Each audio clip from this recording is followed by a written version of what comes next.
We are live. Live from an undisclosed location somewhere in North America. It's Etep, and the place to be reviews coming in live on Monday night, going in raw.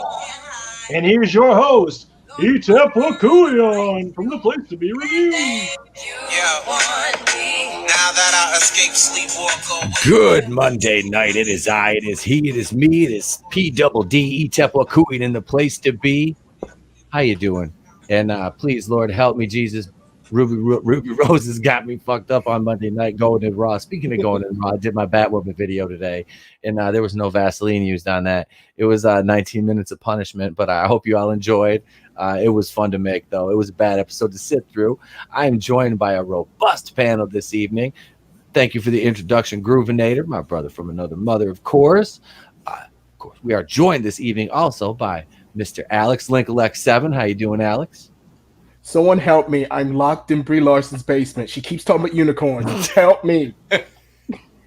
It's not Brie that you have to worry about. It's in Brie Tards that you have to worry about. She's making him build a fucking clubhouse. We are also joined today by Mr. Tony Tone Deaf. How you doing, Tony? What's going on, everybody? How you doing tonight? Excellent. Thank you for joining us. Magnificent. And last but not least, ladies and gentlemen, the Don of 2 Cents Toys. Ladies and gentlemen, Mr. Salvador. Hail, Salvador. Hail, Etep, and hail everyone else. It's me, Salvador. Insert witty opening here. Next.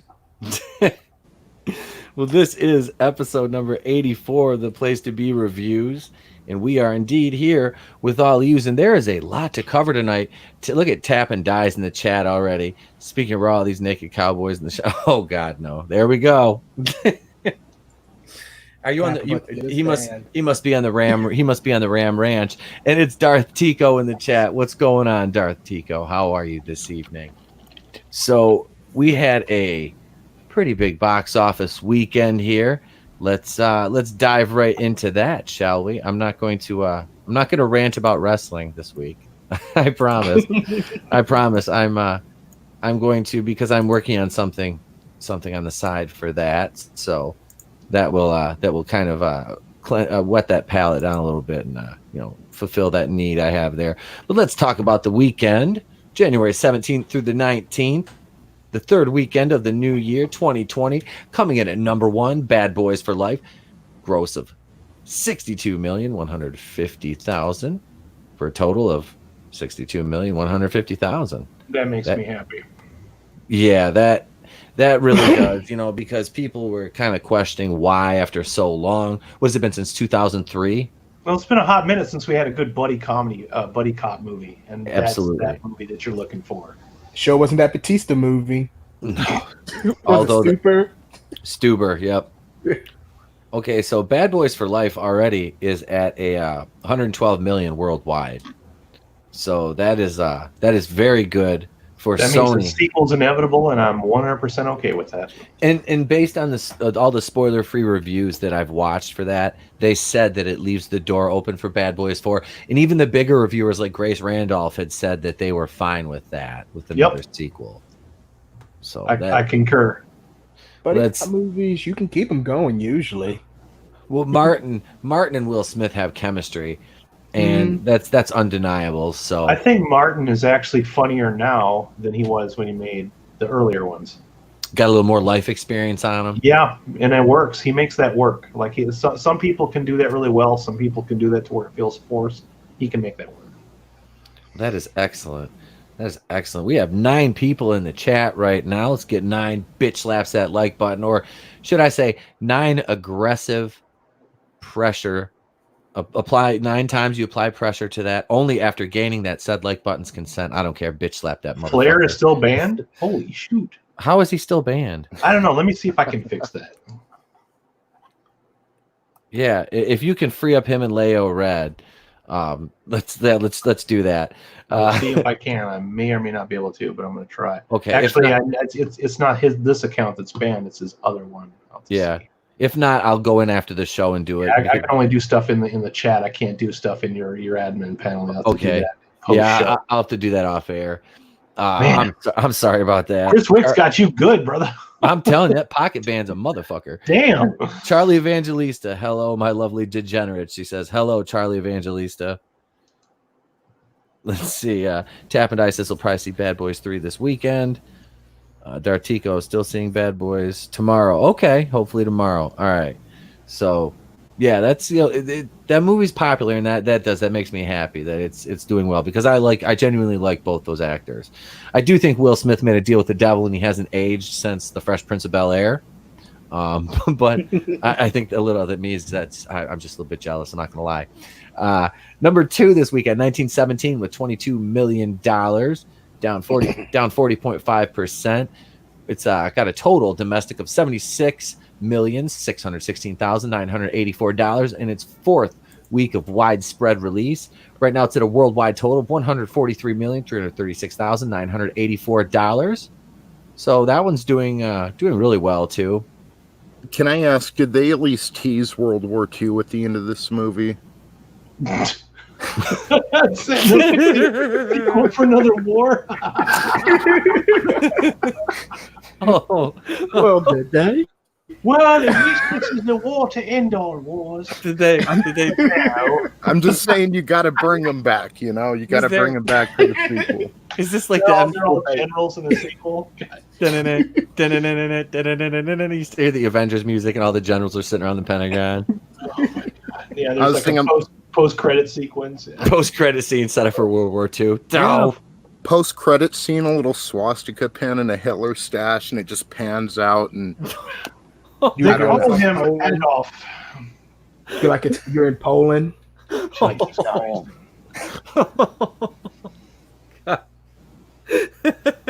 I just had to ask. I'm sorry. That was funny, dude. Okay.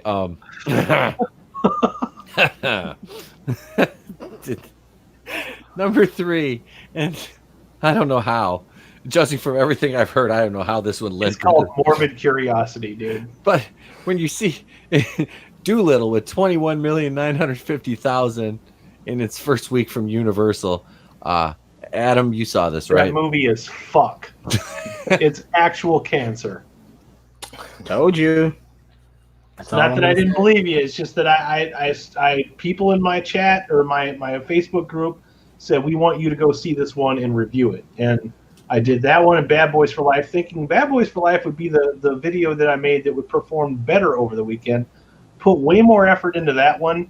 Put hardly any effort into the Doolittle review, and that one has 3 times more views as my Bad Boys review. So go figure. People want to see me rant. What the fuck can I say? You got the old grandpa rant thing going, like back in my day, Sonny Boys. All these. I don't remember doing that in my review. Damn it! All you got to do is stare. You just got to stare through a screen door and shake your fist. No, I just said the truth. I said this movie's made for like little hyper ADD kids, that can't hold still. It's people. The movie is made for people with attention deficit disorder because it just jumps. It's just shit happens. It's just joke and then something else happens. Joke and then something else happens. So no much real like Robert linear Downey way Jr. to and tie Tom it Holland's together. other movies. It just plays out that way. Fuck that movie. So it's already the worst movie of the year. It's already on my list. It's like, you realize, guys, we're only 3 weeks into 2020, and there's already a fucking terrible movie out already that's going to go on my list. The bar said hi, Taika Waititi. That's not cool, man. That's fucking not cool. It's like one's already guaranteed to go on the list. It's going to be Doolittle. Taika Waititi says, "Hey, sit back, relax. I haven't even released Thor 4. Kevin Thor, Loving Legumes yet, mate. I'll ruin your mythos in a minute, baby. You just wait till you see Lady Thor." Dude, spoiler alert: Doolittle ends on a giant wet fart. Literally, a giant wet fart. Fucking you. Robert Downey Jr. comes out dressed like Kirk Lazarus, dressed like what was his character's name in that movie? Awesome. That would have been awesome. Actually, I want to talk about Robert Downey Jr. right after we're done with this list. So do not remind me as soon as we're done and I end the screen share that we want to talk about Robert Downey Jr. in Tropic Thunder, because I will do that. I really that's kind of it's funny. Number 4, is Jumanji: The Next Level with 9,680,000, down 30.9%. Left 581 theaters. Grand total domestically $270,582,975 for a domestic total, and worldwide total combined of $712,975. That was against a $125,000 budget, so they're doing all right with the Jumanji franchise. And number 5, Star Wars: The Rise of Skywalker, 8,302,000, down 45.3%. That's in its 5th week. This movie is just kind of a disaster. 491 million domestic, $947,801. It's over $1 billion worldwide. $1,028,754,801. We're gonna talk about that one more tomorrow for sure. Yeah, we're gonna talk about that. We're gonna talk about that tomorrow morning. That's getting a little more focus. Oh yeah. Number 6, Little Woman. The Greta Gerwig movie that everybody's losing their minds over because it wasn't nominated for enough Oscars or something. I don't know. But we'll talk about the Oscars later too. So that came in at 6,350,000, down 18.6% in its 4th week of widespread release. Left 713 theaters this week. 84,841,000 or 86,691,000 domestic. 44 million international. 130,991,000. $52 on a $40 million budget. So that one is actually done financially pretty well. Coming in at number 7, Just Mercy, 5,770,000, down 40.6%. Did that just come out this weekend? Yep, and it entered into 82 more theaters. That's in it. No, that's in its 4th week of release. Oh, is it? Okay. Yep. Right.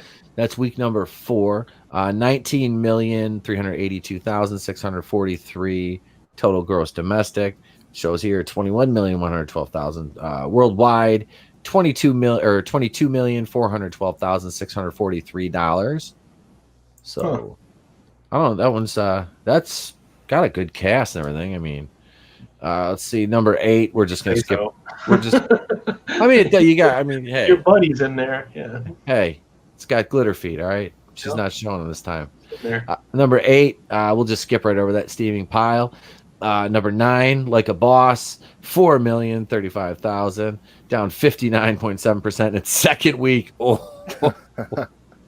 Yep. That's a garbage fire. 17,118,588. Let's see. Worldwide, we got 18,984,755 on a $29 million budget. Oof. Ouchie. Oh, that's gonna leave a mark. That's a Paramount Pictures release. And rounding out the top 10, Frozen 2 in its 9th week. Jesus, that movie. 3,918,000, down 33% for a domestic. Let's just pop over here.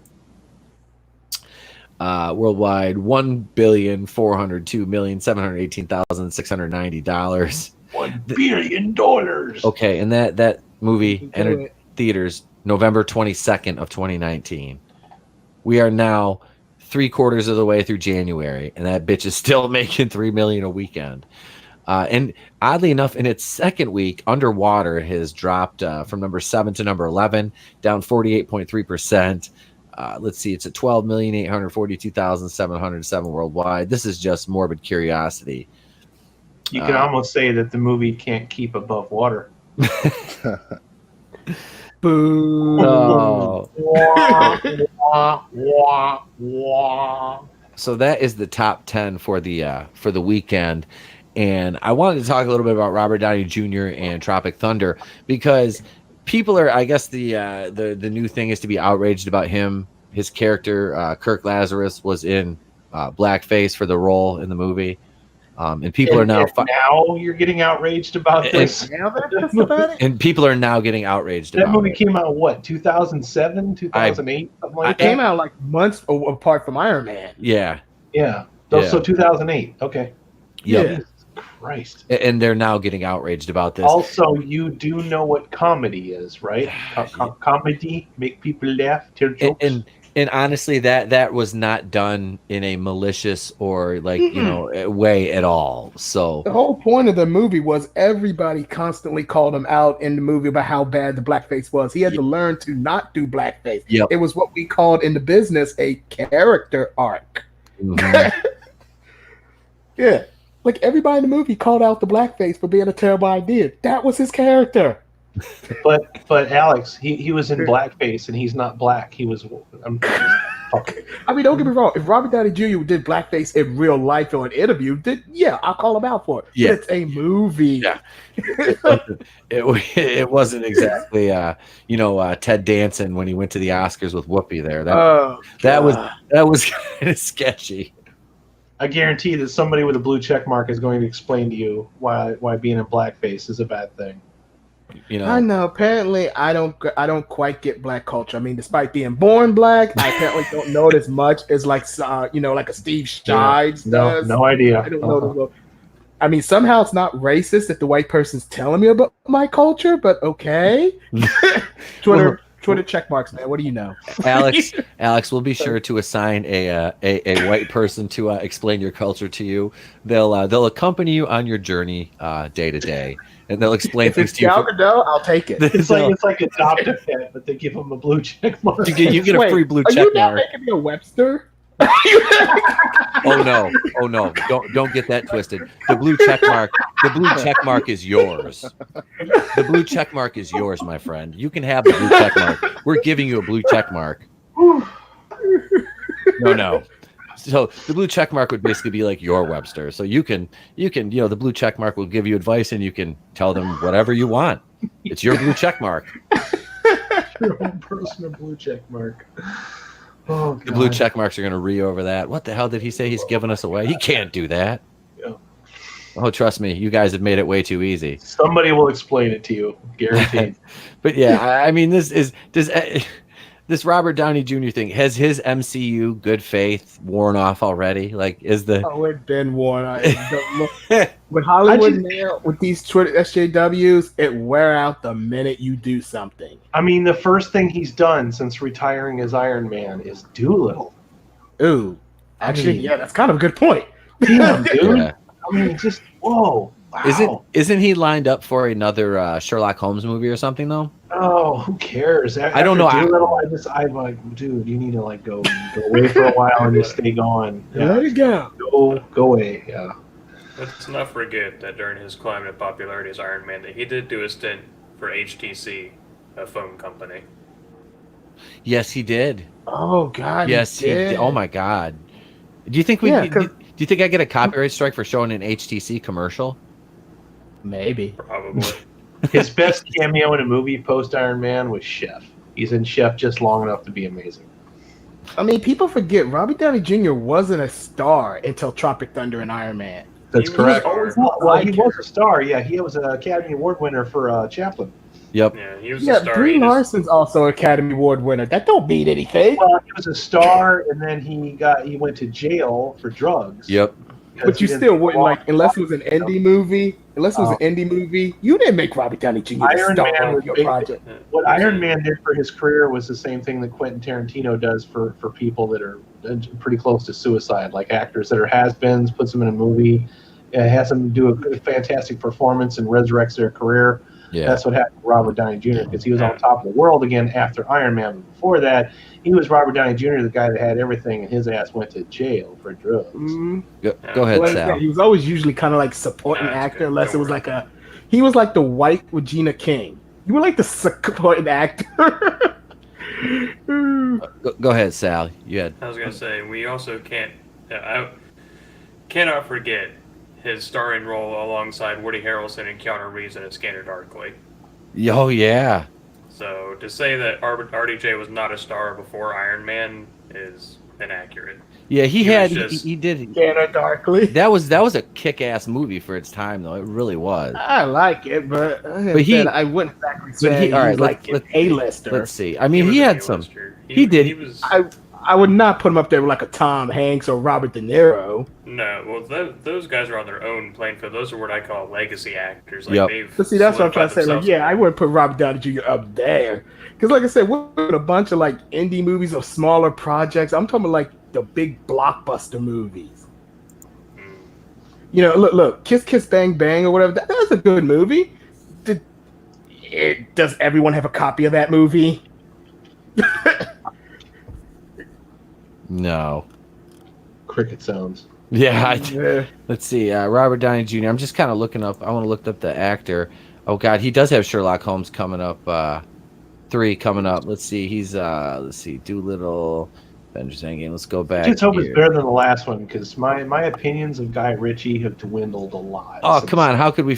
He had. Let's see. We had Due Date, Sherlock Holmes, The Soloist, Tropic Thunder. Wait, did you just say Solo? The Soloist. The Soloist. You had me scared for a minute. Yep. You had me scared for a minute there. Yeah, no. Let's see. Charlie Bartlett. I remember that movie. Lucky You. Let's see. What do we got? What else we got? Zodiac. Let's see. Scanner Darkly in 2006. He was a shaggy dog. Let's see. A Guide to Recognizing Your Saints. How can we forget he was in the episode of Family Guy in 2005, The Fat Guy Strangler. He was Patrick Pewterschmidt, Lois's brother. Lois's brother. He was in Good Night and Good Luck. That was a good movie. That was a really good movie. I really like that. That was actually one of the first movies I watched with the wife. Yep, we had Kiss Kiss Bang Bang, Game 6, Eros Gothica. He was in that one. That wasn't good. That was not good. Whatever We Do, that's a short. The Singing Detective. Then he was in Ally McBeal. Which he spent half his time on that one where his character was in jail because he was really in jail. I remember that. Holy shit, I forgot he was in like Bowfinger. In Dreams, U.S. Marshals. Hey, he was in The Gingerbread Man. Hugo Pool, Two Girls and a Guy, One Night Stand, Danger Zone. Those all sound like pornos. Yeah. Yeah. Only You. Remember, Natural Born Killers. Yeah, that's probably the best movie he was in before Tropic Thunder and Iron Man. Chaplin. Chaplin was there in Soap Dish. I remember that. Let's see. Air America. Chances Are was another one. I think I watched that with my mom. I like that movie. Chances Are. Yeah. Oh God, The Pickup Artist. 1987 and Back to School. He was on Saturday Night Live. Hey, he was in Mussolini, The Untold Story in 1985. Weird Science. He was the bully, I remember. Yep. And goes back to 1970 when he was in Pound and he played a puppy as Bob Downey. Bob Downey. He needs to go back to that name. Bob Downey. I'd see a movie with Bob Downey. Who's that? It's just Bob Downey. Don't worry about him. This is Bob Downey. This is Bob Downey. I gotta go down and go visit old Bob Downey down by the railroad tracks. Old Bob Downey down by the railroad track. I was like, yeah, I'd go see Bob Downey movie. On my knee. Bob Downey. Ladies and gentlemen, the Bob Downey Singers. He can team up with Tommy Holland. Tommy Holland and Bob Downey. Because of course Bob Downey and the Solid Gold Dancers. Yeah, I gotta make Tom Holland even bigger bitch than he is. I can see Robert Downey Jr. doing the Bob Downey and the Solid Gold Dancers in Vegas, like when he's like 70 and he's wearing those Andrew Dice Clay glasses.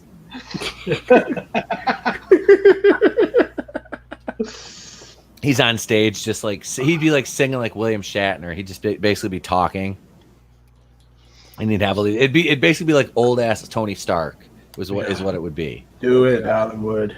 The fact that I live in Las Vegas and I've seen Andrew Dice Clay in the past year, I'm going to recuse myself from any more comments about this.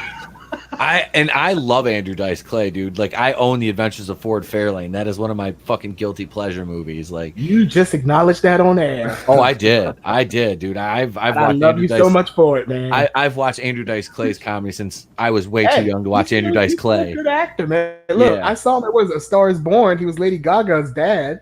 Oh, was he? That's right. Yeah. Recently, yeah. I Okay. forgot that he was in Yeah, that. he was Lady Gaga's father. Look at I gotta highlight Flarex's comment here because this is a pretty good name for RDJ and the Cruisers. Yeah. Dude, I confession, I own the movie Eddie and the Cruisers and Eddie and the Cruisers 2 on DVD. Nice. I'm and I have the soundtrack on vinyl. From the dark side. Yep. Oh yeah. Oh god, I know. I've seen those movies, bro. I've seen them. I had those on the VHS days. I remember that. I remember my mom recording that shit on HBO. No, so Robert It's not Downey Jr. TV, it's HBO. Yeah, it's just oh god, I remember all those old. Every year they would have a new thing. Like the one was like the best summer ever on HBO. That's right, man. Do you remember? See, that shit was like so funny. Those stupid little catchy like jingles they would play, like HBO and Showtime and Cinemax, all their different ones, and especially after 11 p.m. That's how they roll, son. That's how they roll. Yeah, it's just that it's funny, like those little because I saw a GIF of the old HBO logo. You know how it used to like flow in, and you would go in that. Oh god, Like the city first. that was so awesome because it was like you would you turn the lights down, you get ready to watch a movie. You know, it was like it used to be like a big thing. Spaceship flying. Yeah. Yeah, It kind of set the scene for the movie. it did. Yep. It really Hyped did. you the hell up. Yeah. Didn't matter what bullshit it was you were watching. You're excited. Yeah. Yep, especially if it was. It kept you over until 11 o'clock when Real Sex came on. Yep, Yeah. That's yeah. That's Real Sex on HBO. I remember what the hell was that show? Was that Dream? Was that Dream On? Remember Dream On? Yes, that was my show. Skinemax myself. Yeah. Well, we all were at one. Skinemax was worth it. You would tune into Real Sex and watch some old guy get beat by furries for 30 minutes on Real Sex. Like, what is this? I've seen Emmanuel like 7,000 times, and I would probably watch it again. The sad thing about Dream On is I don't think you can ever re-release that because of how many copyright strikes you would get from it. Oh yeah. Because of because it's not on HBO Go. Oh, it's not. God, this shock because that was like I love that show. I used to watch. Me and my cousin used to watch that. That was my show, man. I was like, yo, that show would be so important in today's culture. We're more obsessed with TV than ever. Yep. I was like, oh Lord, imagine redoing Dream On but with Netflix. Keely Chow says, "Does HBO still do stand-up specials?" I don't know, but I don't know. I believe they do. I discovered George Carlin on HBO. Yep. That man changed my life forever. Yep. They don't do it as much as Netflix would, but they still do stand-ups. HBO. What's her name had one? What's her name? Michelle Wolf? Oh yeah, Michelle Wolf. The one that did that dinner thing at the White House press corps dinner. Yep. Yeah, she had a stand-up special. I saw that on Netflix. I was like, probably not gonna watch that. Keely Chow says The Wire was my HBO show. Now I don't want this to ascend into a Family Guide skit, but that show actually is good. The Wire? Oh yeah. The Wire is great. And, I enjoyed every season of it. But yeah, that's it's like an opinion. That's just I would only watch Breaking Bad and The Wire. There's a lot of kick-ass actors that were on that show too. That had a hell of a cast. Isn't that where Idris Elba came from? Show, chances are they were better on The Wire. I believe that's where Idris Elba came from. Was The Wire? Yup, he was on there. So it's Michael P. Jordan, a very young Michael P. Jordan. That was the show back then. That was, that's like the Sopranos. If you take the Sopranos up to season 6 and just take season 7 right off the books, you're pretty good because the way they ended that show was just like the last season was painful to watch. What was the season with Johnny Cakes? Johnny Cakes was where I was like, oh, just fucking stop it. Remember Johnny Cakes? Fuck, I can't remember. That was. I just like, please, no more of this. I can't take it anymore. I just. Oz. Oh, that's another one. Keely Chow just mentioned Oz. Ernie Hudson. Yep. J.K. Simmons. J.K. Simmons was the leader of like the Nazis in that. Yeah, J.K. Simmons is great in everything, man. My man that played on what's his name? He was on Lost. He played Mr. Echo. Adewale. I didn't watch Adewale. Yep. I did not watch Lost. He played Adebisi. He was Adebisi on the Oz. He always wore his beanie off to the side and the back of his head, and it would never move. You know what else HBO was good at? People forget comic book adaptations, Tales from the Crypt and Spawn. Spawn, dude. Oh, I love that. I Spawn have was the one that started the whole HBO getting Emmys, because I think Spawn was the first Emmy HBO ever got. Did they get one for that before The Sopranos? Because didn't they get one for the Sopranos? Okay. Remember, Spawn predates The Sopranos, I believe. I can't remember. Yeah, Spawn was the first one. Keith David. Yep. People still associate him with Spawn. He was only in one season of that show. Oh wait, here's Charlie Evangelista says True Blood was always my favorite on HBO. Motherfuckers, that's what's up right here. And True Blood started out good. I think it only really got bad like maybe the last 2 seasons. Like it started out good. I'll give True Blood. And what is it? Oh, and she says Real Time with Bill Maher, but recently his Dark Materials is pretty badass. Well, I haven't watched. I don't have HBO. I haven't had HBO in like probably 10 years almost. You ain't got anything, Pete. I don't have HBO, man. I don't. You're just now getting a PS2, man. I've had my PS2 since it came out. The same one too. I don't know how it still works, but it does. Hey, we got 12 people in the chat. Let's get 12 bitch slaps that like button, and if you're in the chat, make yourself known. Adam's showing off his steelbook there. And now you're just bragging. I know. I'm proud of this. I fucking love this. This is the best version of Spawn that we'll ever get. I have Flarex says I have 17. Oh wow, I couldn't see that. Holy shnikes. Wow. I'll take it.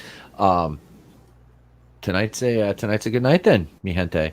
What about you, Sal? Do you have any like HBO memories? Any HBO shows that you were like fond of? I don't want to talk about it. You're about to bring up Cat House, ain't you? The bunny first and 10. Yeah, I was gonna say, is it the bunny ranch? It's all right if it is. Look, I wanted to be, what was his name? Was it David or something like that? I wanted to be that guy. Wayne. Dennis. Wayne.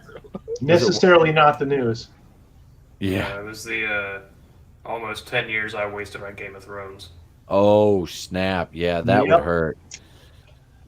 Proud to say I didn't do that. No, I wasn't. Like I said, I pieced together episodes here and there, but I never watched it like religiously or anything. See, I didn't hate Game of Thrones. I do think the last 2 seasons were kind of weak, but it didn't bother me too much. But I get why that pissed people off. Completely do. It's like watching all the MCU movies and having Captain Marvel beat Thanos instead of Captain America and Iron Man. Oh. I was just happy. The best part about that, though, Sal, is since that happened, nobody that I know that used to make me say, "Have you seen Game of Thrones? You need to watch Game of Thrones."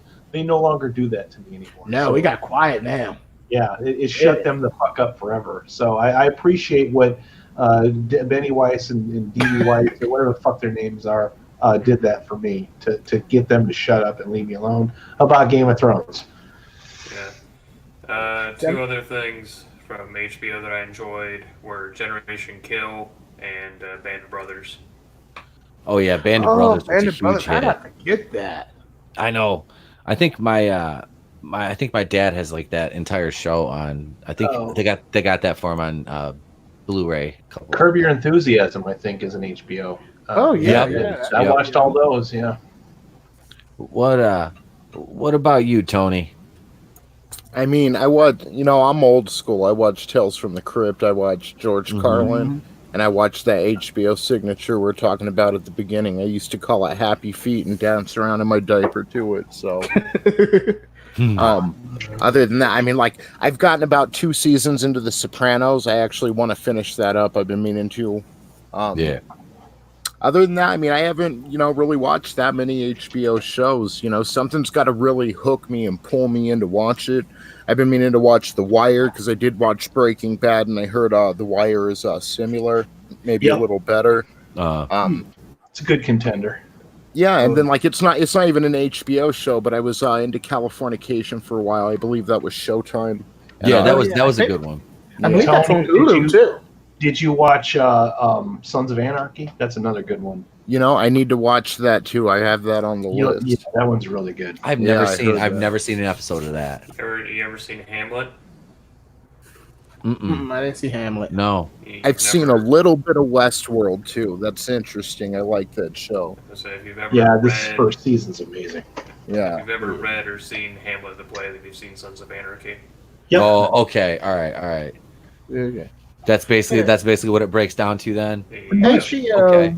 they You might can also slip watch up. Lion King instead if you can't find It, Hamlet. it's Oh, yeah. basically similar to Sopranos, but motorcycle game. So I actually just watched the live action Lion King. The CGI Lion I was about King. to say what? Oh, God. I don't know why I said that. Forgive me. That's the That's dabs. what Bob Iger wants you to say. That's Some the, movies are meant to be animated, and something Yeah. like The Lion King, it's stupid. Like It was there's weird. really there's no thought put behind, and there really isn't. It's just about money. I mean, they're It was just smarter money, it than was that. cash. We Yep. all know that, but Yep. And I didn't for the life of me understand. I was like, why wouldn't you, if you want to do that, why wouldn't you just take the effects that you did and just lay the old voices over it and not change it?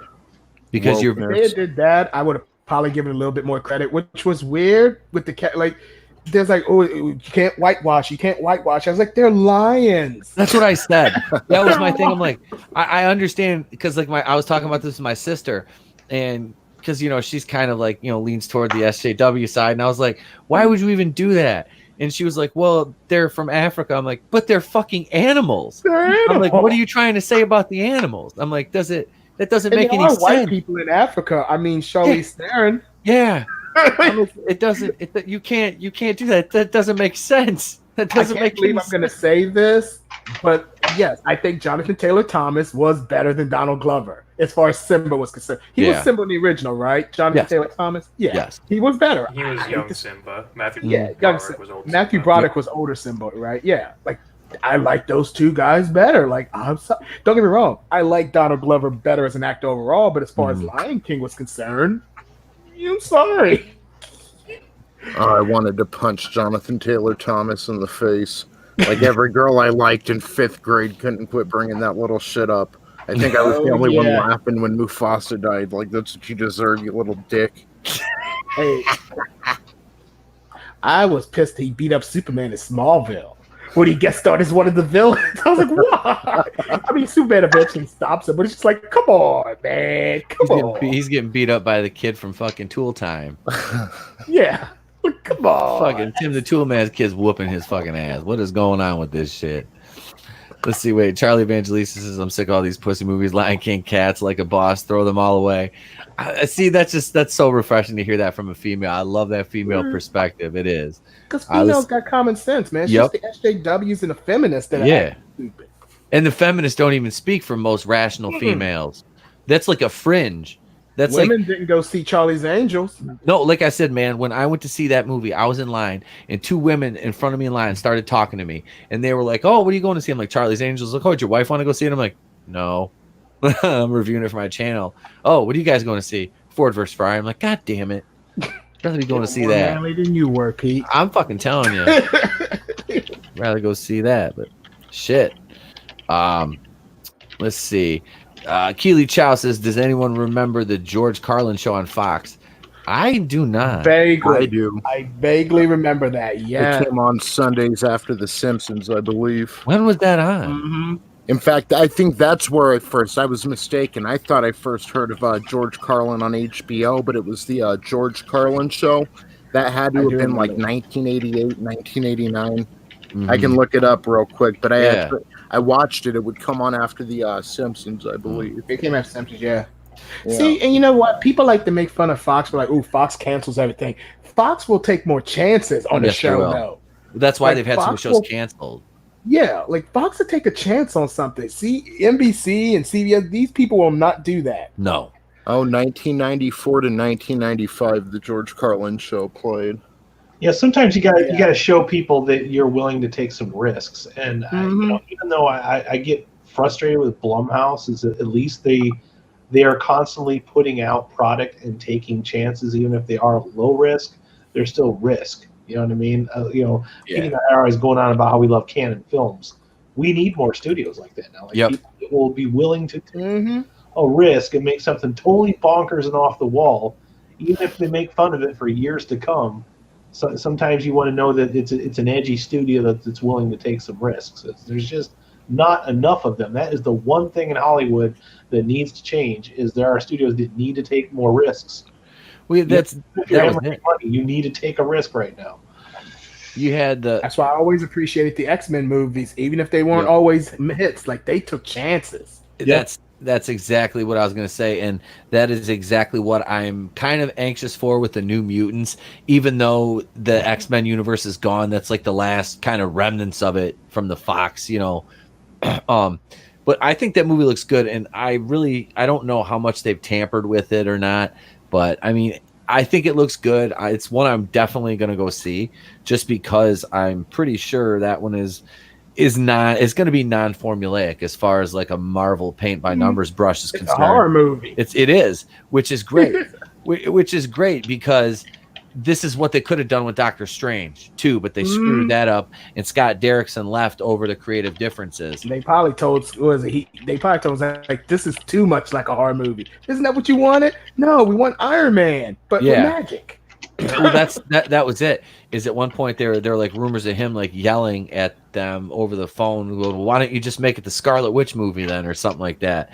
Because apparently they're going to involve her so much. Which, I mean, I understand if what they're trying to do is, give some ground to how they created the mutants, and they're going to use her to do that, to be that bridge.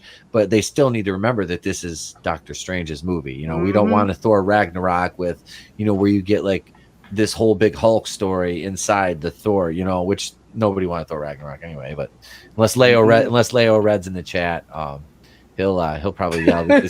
He's a Thor Ragnarok fan, and I'm not knocking him for it. It is what it is. I'm not. You like it. You like it. Entitled to his wrong opinion. No, I'm kidding. I love you, Leo Red. Here's Dartico says, I was looking forward to a horror style Doctor Strange. Well, me too. Yeah, because there's so little to look forward to in the MCU that is not been painted with the woke brush moving forward. And as much as I've been crapping on like Phase 4, even I admitted, I want to check out Doctor Strange. Yeah. Like even I was saying that, yeah, I'll check out Doctor Strange. and now it's kind of suspect. What I want to check out is that Morbius movie. I finally did see that. I saw that trailer. I know, right? It was, I think that they showed the trailer at Bad Boys. So I'm like, oh, hey, bonus. Because I was so busy last week and I had a chance to watch trailer. I'm like, thank you for finally showing a trailer in the theater that I haven't seen 10 fucking times before I walked in. I want to acknowledge this. Keely Chow says, can anyone imagine if Taika Waititi directed some episodes of Buffy the Vampire Slayer and Angel? Oh, God. Meh. I don't know, because he did an episode or two of The Mandalorian, and his episodes weren't bad, but he was under the guise of Jon Favreau. Yeah, but he still wasted like 15 minutes setting up a Stormtrooper joke. He did. That's the only part of that whole season where I was getting mildly annoyed. I'm like, okay, this is dragging out way too long. Wrap this up now. I get where you're going with it. Wrap it up. Oh, no, we're still going. Okay, fine. He had destroyed your mythos, baby. Yeah, in a minute, baby. You don't know what you want because he hasn't given it to you. So it's like, nope, there he goes. Nope, we're still doing this. Alrighty then. Yep, moving along. If he did a Buffy, it depends. If it was the if it was the UPN version, it probably would have made no difference because that Buffy sucked anyway. WB version? They just put Buffy on Supergirl episode. Yeah. Because Taika got the same problem as Josh Whedon, although Josh Whedon is occasionally funny. Taika's never funny. True. But they both have the same problem. They both joke too much or do too many. Actually, no. Whedon's more but quips. Taika's but the jokes. Yeah. Well, that was like all Korg and Meek were. It was just one big, long-running joke, so.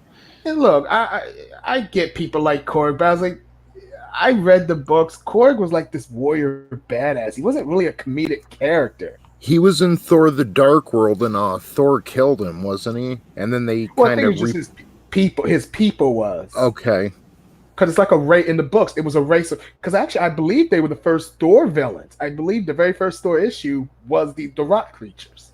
My problem with Dark Worlds, every time I watch it, I completely zone the fuck out, and I can never. What happens in that shot movie. that movie to hell, man. I don't. All I know is that Eccleston was in it, and Loki was kind of a good guy, but kind of a bad guy, and that's all I remember. Well, I had to watch that movie 3 times to see how the Ether entered Jane. I just kept zoning away from it. But I hate movies that are just like engulfed in like one dark color. I can't stand that shit. It makes me fucking pass out. It really does. Hey, but Thor: The Dark World had elves. It had elves. They're advanced elves. They were advanced elves. They had elf weapons. They were blowing shit up. See, Set the building on Malekith fire. could have been a cool character, but I think everyone admitted like they cut out like 60% of Malekith scenes so they could rewrite more Loki into it because teenage girls, once again, the Tumblr Mafia came and wanted more Tumblr Loki. Mafia. I love that term. Oh god. The Tumblr Mafia came and they wanted more Loki. Loki really didn't make sense in that movie. He really didn't need to be in Dark World. But the teenage girls, they wanted him. So, well, where do we fit him? Just get rid of Malekith. How important is he? He's just a villain. But, Yeah. the funny thing is, I remember I showed that movie to my mom once. I forgot, something came like, oh yeah, Malekith. Who's Malekith? That was the villain. I was like, oh crap. I think they said his name like once throughout the entire movie. I was like, did anyone even know his name was Malekith? I said it. It was one in a long line of very forgettable Marvel villains. Yeah.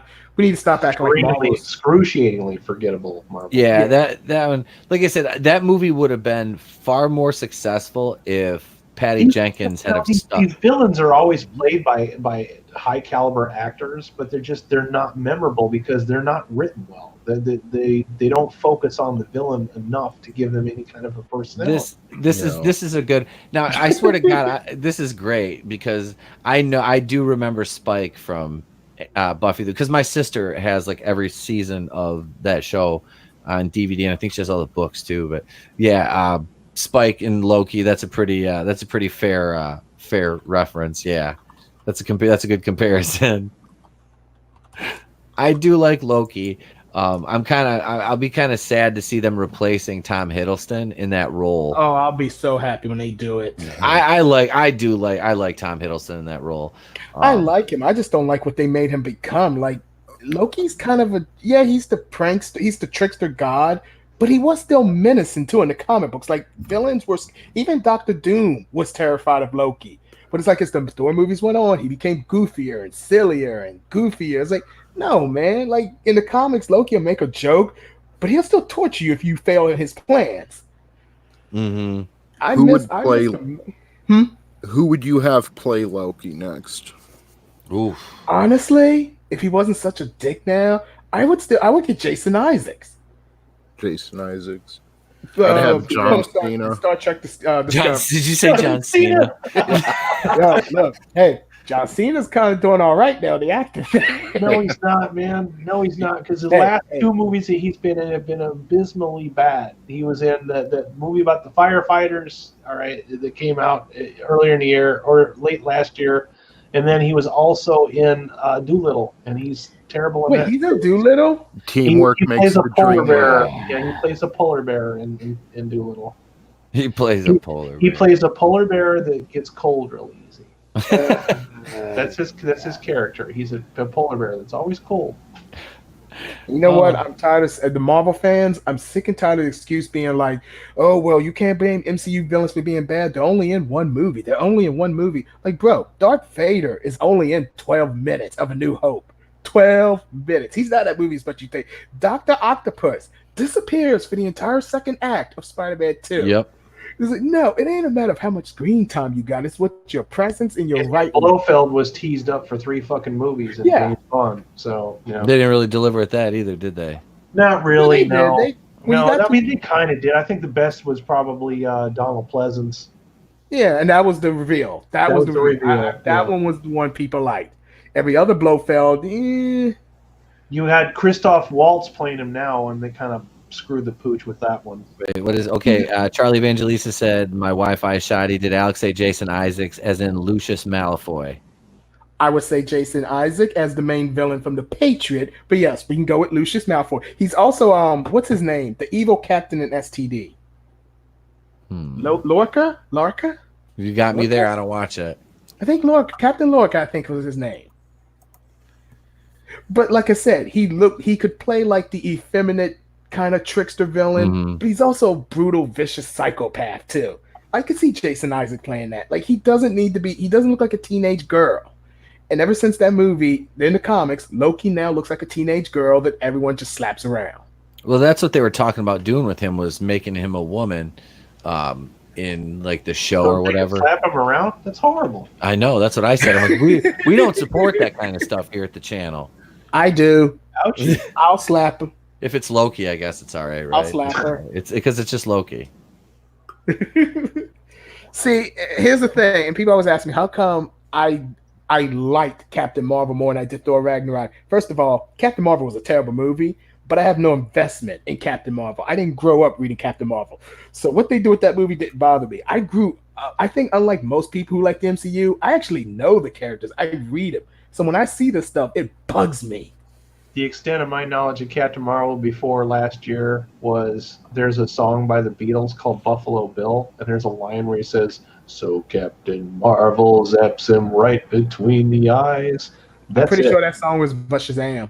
That's probably true. Because I'm pretty sure. So that means being how long that album came out ago, it probably was a bunch. Yeah, sure. I wasn't really aware of Captain Marvel outside of like having. I think my sister might have read some of the comics, the Kelly Sue DeConnick ones, which is not a surprise. But was when she was on the cover of Entertainment Weekly and she said, "Hey, let's break the internet," and that tweet fell flat on its face, and then the whole fucking shitstorm started up with Brie Larson and moving the goalpost to protect her and her shitty movie. And Adam and I can kind of segue that into the next kind of talking point we have, because we don't really want to dedicate much time to Brie Larson. No, I don't. But Kelly Child, Buffy for life. Oh no, we can. We all end up making videos about her because it's just it's like picking low hanging fruit, and sometimes I don't want to. I feel like if I do that, it's like a scab. It's like a scab we want to let heal, but it's like we're picking at it again, and it's going to get worse and infected. That's why I don't want to go back to Brie videos again. I just don't. I don't, man. Yep. But I got people. And you got them too, Pete. Yeah. People going back on old ass videos I made from like a year and a half ago about Brie Larson, thinking that they have to tell us what she said, as if we're all a bunch of cavemen and we don't know what the fuck she said. Look, we know what she said. It's still dumb. It's still dumb. You're gonna go. You want to diversify access journalists? Yeah. Access journalists are barely people to begin with. Of all the dumb things to champion, they just want to argue. They don't even realize that the argument is not worth saving. You know what I'm saying? I don't get. I'm sorry. Oh no, you're fine, because these comments they're hilarious because they're clearly just copy and paste, and it's the same shit over and over again. I'm like, it's like you froze these people back in 2018 and then thawed them out like a week ago, and they're still yapping about the same bullshit. Yep. Shit, man. The world has moved on, and you're still yapping about the same stupid bullshit. Yep. And what one guy says, Brie Larson's got your life. He said to me one day, he's like, I'll have to go back. He's like, Brie Larson's got your life upside down. She's living in your head rent free. I'm like, nah, cuz. I'm like, you found my video, took the time to watch it and comment on it. I'm like, who's living in whose head rent free? Exactly. I'm like, what are you talking about, man? These old ass videos that we made, we're not even pushing this shit anymore. We've already moved on to the next subject like months ago. In YouTube world, that like may as well be 12 fucking years ago. Those videos. She failed to beat Captain Marvel domestically. I know she failed to beat Wonder Woman domestically. Just let it go. I mean, I don't even have any hashtags on those videos. There's no way. You had to literally go and dig these videos up and leave comments, only to delete them 5 minutes later so that we can't reply. Well, I've done a couple recently because these little articles keep coming out about Captain Marvel too, and I cover the MCU, so I'm like, I'm gonna make the video. It's about Captain Marvel, and it's like, if you say anything bad, these little bretards come running out, and they climb out from under their little rocks, and they throw their little tantrum, and they leave a comment, I went to college to become a journalist, so I think I've earned the right to say this. Journalism is a cutthroat bullshit ass field, and it's even worse now that print journalism is dead. People are literally out there shopping to get a clickbaity headline so that their website will get more hits than the next website. They're looking to ask a loaded question so that they can get a confused response, turn it into a soundbite, manufacture that, and then get clicks based off of that alone. That's all the fuck they're doing. You want to diversify those people? Yeah. Why? It's not going to make the movie suck any less. The movie still sucks. It's just these people don't have your best interest at heart. It doesn't matter if you diversify them; they're still going to do the same job. Speaking of Captain Marvel, this one will get. Hey Sal, so I was at the store today, and I was walking. Me and the wife went shopping today. She had the day off, and we're walking around. And guess who? Guess who's in the clearance aisle now at my local Walmart? Who they've been clinging to, holding this figure on the regular Marvel section where all the Marvel Legends are. There's 18 figures. The last time I was there, I think there might have been 20, and the time before that, there was like 20. 18 Captain Marvels. I say, is that the binary form where she's all lit up? I got some video of it. Yeah, that was a Walmart exclusive Marvel Legend. It was supposed to have come out in January or February of 2019. Yeah, that ended well. Yeah, no, and then oh my god, yeah, it's not a good looking figure. Like the only figures they had on the clearance rack that were Marvel Legends where they had 18 Captain Marvels, they had 1 Talos, and then I can't remember. It was like Sunfire or something like that. Yeah, he's been out Sunfire since from like the X-Men? 2016. Yeah. Yep, that was the only other one that was on the clearance rack, and they were marked down from like $19 to $11. I'm like, Jesus Christ! Don't you find it crazy, Pete, that they can't even make a decent looking action figure out of Brie Larson? it looks like notice that? Like everybody else that's in that cast, like they have pretty good looking figures. Like what you think it'd be easy since was it action figures flat face? Like they're likenesses, but even the Brie Larson action figures don't even look like Brie Larson. They somehow like look even uglier than Brie's worst, ugliest face in the movie. The custom figures Sal does are better than those. Absolutely. Oh, hey, now that's a backhanded compliment. Well, I mean, you do it. You do it because you love it. Salty. He loves Brie Larson. No, wow. He does his figures because he loves doing the action figures and making the customs. These people are like, this is like what they do. They make these molds and they can't it's like this. It doesn't make sense how they cannot get that right. Do you have any of those GI Joes you did for me handy? The battle damage ones? I can go get them. They're you not don't too far away. Oh, you don't have to, but yeah, if you want to grab, I want you to show those off because Sal is All right.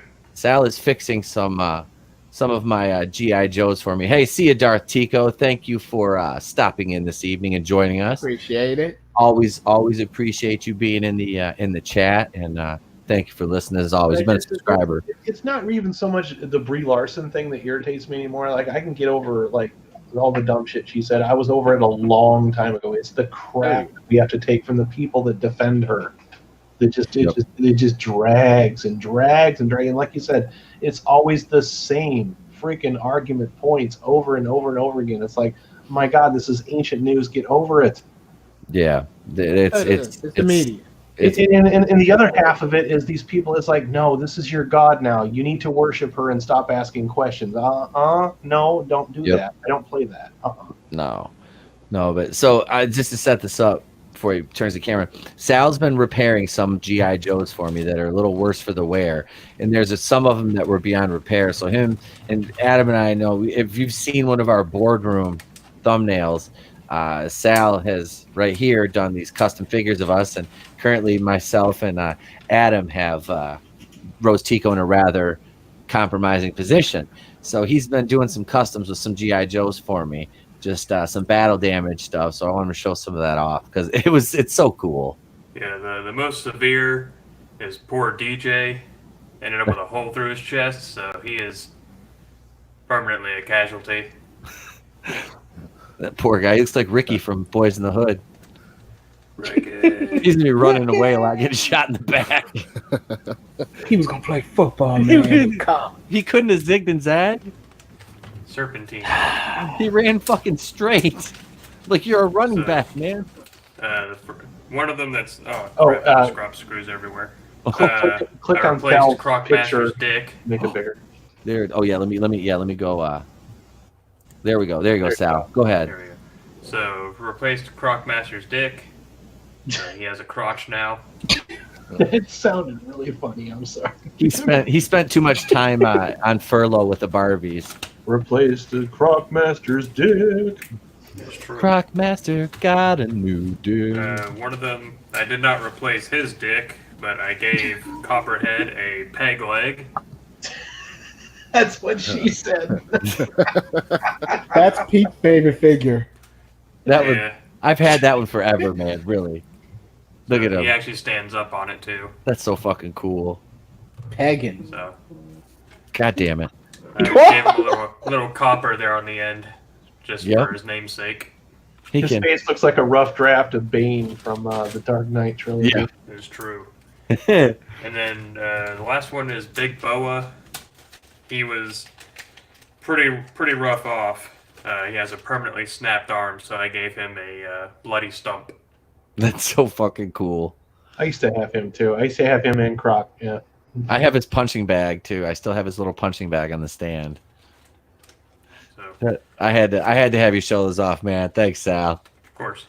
Those are really cool. I was like, he showed me those. I was like, oh shit. I was at the deli counter in Walmart, and I'm sitting there, and that message came through, and I'm like, oh shit. I'm like, look at this. I was like, his chest is all bloody, and the web kind of turns around, and looks at me. I was like, oh, hun, it's action figure. She goes, really? Right now? I'm like, yes, right now. Fucking G.I. Joe. No, but those turned out really cool. I can't wait for G.I. Joe to come back. Oh, man. I know, right? So we've been waiting so fucking For me, long. it never leaves. It's just I have to wait for the next waves to come in, you know? It just lies dormant for a little while. Mm-hmm. It's I remember Pennywise at the toy aisle. That's right. Shit, I remember bidding on a box of the regular Cobra Viper action figures. There was like, I think 50 or 60 of them in there in various states of wear, and I Those bowed Vipers out. were really popular too. I bowed out when the bidding hit around $250. I was like, okay, I'm gonna bow. I think they ended up going for like $3 something, but I was like, yeah, that's a little rich for my blood. Mm-hmm. Oh, Flare X, god damn it. Flare X45. Oh, no swans were harmed, he says. Link Alex. Damn it, Alex. God damn it. The Crimson Guard and the Techno Vipers, those were all pretty badass. I sold my one. I have the Crimson Guard Immortal, which Sal, that's his name, right, Sal? Which one? The Crimson Guard that you have in mind, the more modern look. Yeah. Is that the Crimson Guard Immortal? Yeah, Crimson Guard Immortal, yeah. Yep. I had one of those. The original one I sold.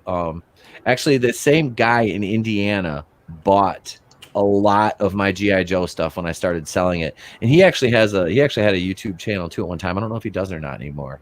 But yeah, he used to. It was funny because he uploaded and made videos out of some of the stuff that I sold him, which it was kind of cool to see that he actually had it, because he bought, I think it was my Tomahawk helicopter and the Tiger Force plane. It was like the Rattler. Mm-hmm. So, and God, maybe even the submersible battle platform too. I think he bought that one from me, and then some figures like the hydrofoil too. He bought that. See, he bought a lot of my shit. Like it all went to one person, which I kind of, like I said, I kind of got to know it's 2 or 3 years, about 2 years ago. So it was kind of funny though that seeing it, in videos after that. But God damn, man, yeah. We were talking a little bit. Was it on the boardroom about they're going to do a 6-inch line of GI Joes? That's the current rumor. Yeah, there's suppose we'll know for sure come Toy Fair next month because that's allegedly when they're going to announce it. Okay. All right. I think it'd be cool just to get them, but it's like, how many waves are they going to do? Are they just going to do the one wave, or? Well, they have a movie this year, the Snake Eyes movie coming out, and I feel like it's in preparation for that. And some of the characters in that wave have been already cast in the movie, so I'm cautiously optimistic that it's not going to be a movie line, but there's a good chance that it's going to be a movie line in my speculation. Because the 40th anniversary of G.I. Joe is 2022. Yep. So it seems out of character for them because they've been capitalizing on anniversaries, especially with their Star Wars lines. Like we're getting a 40th anniversary for Empire this year. Mm-hmm. So it seems out of character for them to not capitalize on that. I really want that movie to do well enough that it brings the popularity back again, so that these things will start being manufactured again. That's what I really want. Yeah, I don't know. I want it to be good, but at the same time, I kind of don't want it to be good for selfish reasons. Because if it does get good and brings back all the popularity and everything, that means the prices of my secondhand Joes are going to skyrocket, and it's going to be even harder to collect them. Truth.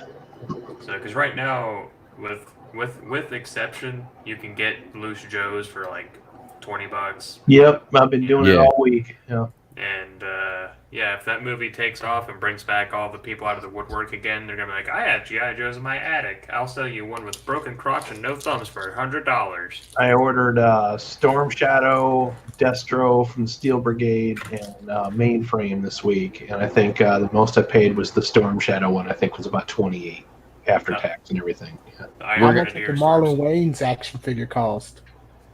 Marlon, when he played Ripcord. I have him. Yeah. So here's the that's thing a real about thing? Yeah, here's the thing about Ripcord, right? Ripcord, first off, was a white character. Second of all, he was a paratrooper, not a pilot. So also true, yeah. like they could have really just done any character. They could have been like, oh, just if they're gonna recast a white character as black, just name him Ace and have him be a pilot. But Ripcord was a paratrooper; he was not a pilot. Whatever. What do I know? And he stole Scarlet from Duke and Snake Eyes. Yeah, and they made Baroness Duke's love interest, even though he was Destro's love interest. I don't know.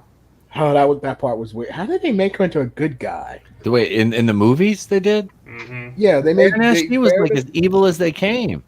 She was mind controlled. Yeah, she was under mind control. She was actually not only is she mind controlled, she's American. Right. Okay. She was married into being a Baroness. Wait, what? Oh, God, I am starting to hate this first movie now that I think about it. I used to be nicer to it, but now that I'm like really talking about it. What the hell? And they made her and Cobra brother and sister. Wait, what? That doesn't make any sense. And he's torturing her and mind controlling her. Okay, I'm never gonna watch that. I would just get angry. They just loosely based it on the toy line and made up their own crazy ass fucking Van Helsing type story out of it, and that's what I get. Also, they gave Snake Eyes lips in the first movie. Yeah. I'll never understand. Didn't bother me so much, but it was dumb. Now, the only thing that was cool about Retaliation is at least the Cobra Commander was a little bit better in the second. I like Retaliation. Yeah, Retaliation was a lot better than the first one. Mm-hmm. The second one, they were at least trying, but by then people were already. So you really don't even need to watch the first one to understand the second one? Nope. Okay. No. They're not connected at all, hardly. They kill off they give most of the characters an off-screen death. Yeah, they did. Congratulations, y'all got me to finally realize what a piece of shit Raza Cobra was doing this thing. I used to be one of the people to defend that movie. Hang on, Adam. Hang on. Oh my God, you got a Marlon Wayans action figure. I have a Marlon Wayans action figure. I like his outfit. That's really about the only reason I bought. I hate it when they put them in the super suits, and those figures are stupid because Where's my super suit? So I have this, and I have the counterfeit Duke. This is played by our buddy. I have him as well. Yeah, see that to me? Channing Tatum here. Channing Tatum, Taterhead. Yeah. Being in the military, the hardest part for me watching that was Channing Tatum's goatee. I was like, motherfucker, you were in your dress blues. You do not get to have fucking facial hair. No shit. A Marine as well? Yeah. I was gonna say I'm not even in the military. I grew up with living in a house with a Marine, and I was gonna say you do not have any sort of facial hair in the dress blues. I understand that. I mean, you're not allowed to have it, period. But if you're gonna wear your dress uniform, you better get your face fucking waxed. Because aren't some of y'all allowed to have mustaches though? You can have a mustache. There's regulation on that, and there are exceptions that allow you to grow a beard, but that's like for medical reasons, like and you can only grow it for so long. But if you get that medical waiver to grow facial hair and you cut it or style it into a goatee at all, you shave it off, because if you can shave part of your face, you can shave all your face. So if you get it lined up or anything or maintain it, you're shaving. So. Yeah. Okay. All right. Yeah, as I say, that doesn't make sense. That's like I see, I was always laughing. I know it's a goofy ass movie, but like Super Troopers, like the city cops, the Spurbury police have beards, and I'm like, there's regulations on that shit. Most police departments don't allow facial hair except for their undercover officers. You know, they can have a mustache that has to be trimmed up over the corners of their mouth. When I was going through the hiring process for the Michigan State Police, back when I was going to do that whole gig, I got run through that because I always had like a goatee or like one of the little line of hair on your face that wrapped into a goatee that you would call a beard when you're that age. And they were like, you're going to have to lose all that. Now, who's that one there? This is Channing Tatum. The camera's not doing a very good justice because this camera is very low resolution. But this is it's got like a little dog tag that's its figure stand, which I thought was kind of cool. That's neat. But at least he's wearing like updated Marine type outfit. But if you pop that helmet off, it's Channing Tatum head. I was just watching. God, I just forgot. They killed off CoverGirl in the most unceremonious death ever in that movie. She got stabbed in the back by Zartan. Yeah. Like the most unceremoniously. CoverGirl's not one of the more popular ones, but you know who CoverGirl is? Yeah, she drove the Wolverine. Yeah, but also like her whole story is like she was a former model who decided to join she joined the army. She was real good at her job. She was good at it. She was a strong female character. Got killed off. Like it was nothing. Why do they always do that? By the goddamn mummy. Goddamn mummy. Because wasn't the mummy Zartan Arnold Vosloo? Yeah. Yep. Well, Brendan Fraser was in the first movie.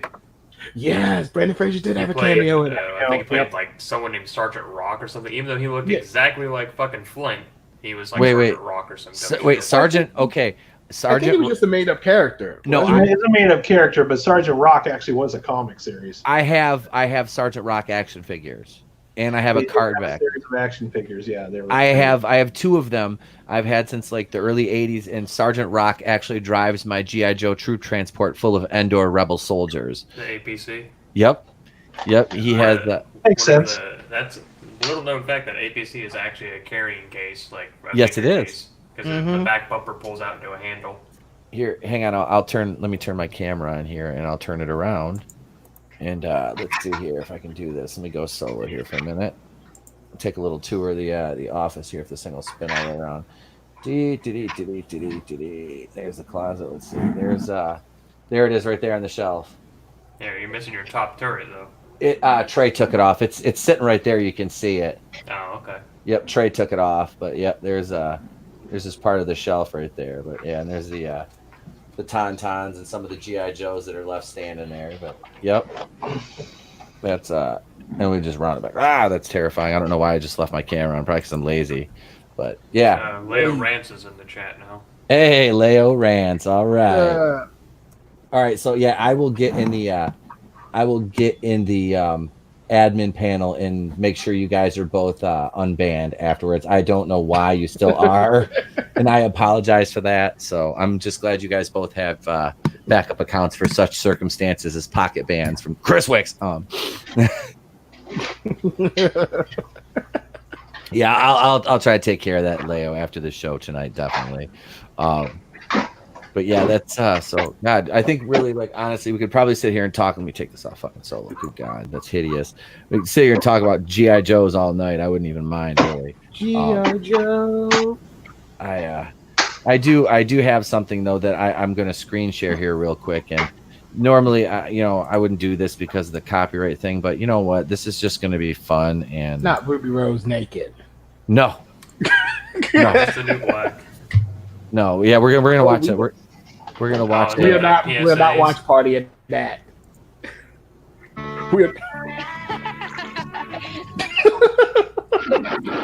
Here comes Deep Six. Man, I'm not a scaredy cat. Yep. Deep Six. Quick, swim to shore. At even the hint of a thunderstorm. Were you staring at me, bum, Deep Six? You ever seen a grown man naked? Don't question it. Don't question it. What is a grown man doing underwater with two boys swimming? I told you don't question it. It was the 80s. It was the 80s, Tony. It was a weird time to be alive. So. I remember that now, but now I'm having like an anxiety attack in my childhood. Yeah, dude. Why was he just chilling in that pond? Exactly. It makes you wonder why the GI Joes ever won anything, because they're always hanging around the schoolyard and hiding under the swimming pool and all that kind of shit instead of fighting Cobra and stopping the forces of evil. Oh wait, you mean like this? Because we've got another one here. It's better to tell the truth. Johnny, catch! Oh, damn it, Johnny. It was Billy's mistake. You're making the mistake.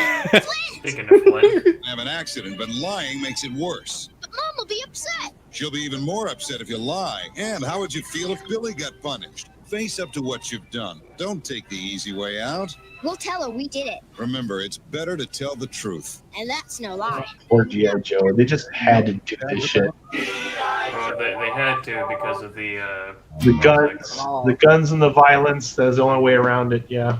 Well, that and it was like with He-Man and all that. They were basically commercials to sell toys, but they had to include some kind of children's education in it. So they put a PSA at the end of the episode, kind of how like people move the ads on YouTube to the end of the video. So there's some kind of moral to the story, like right.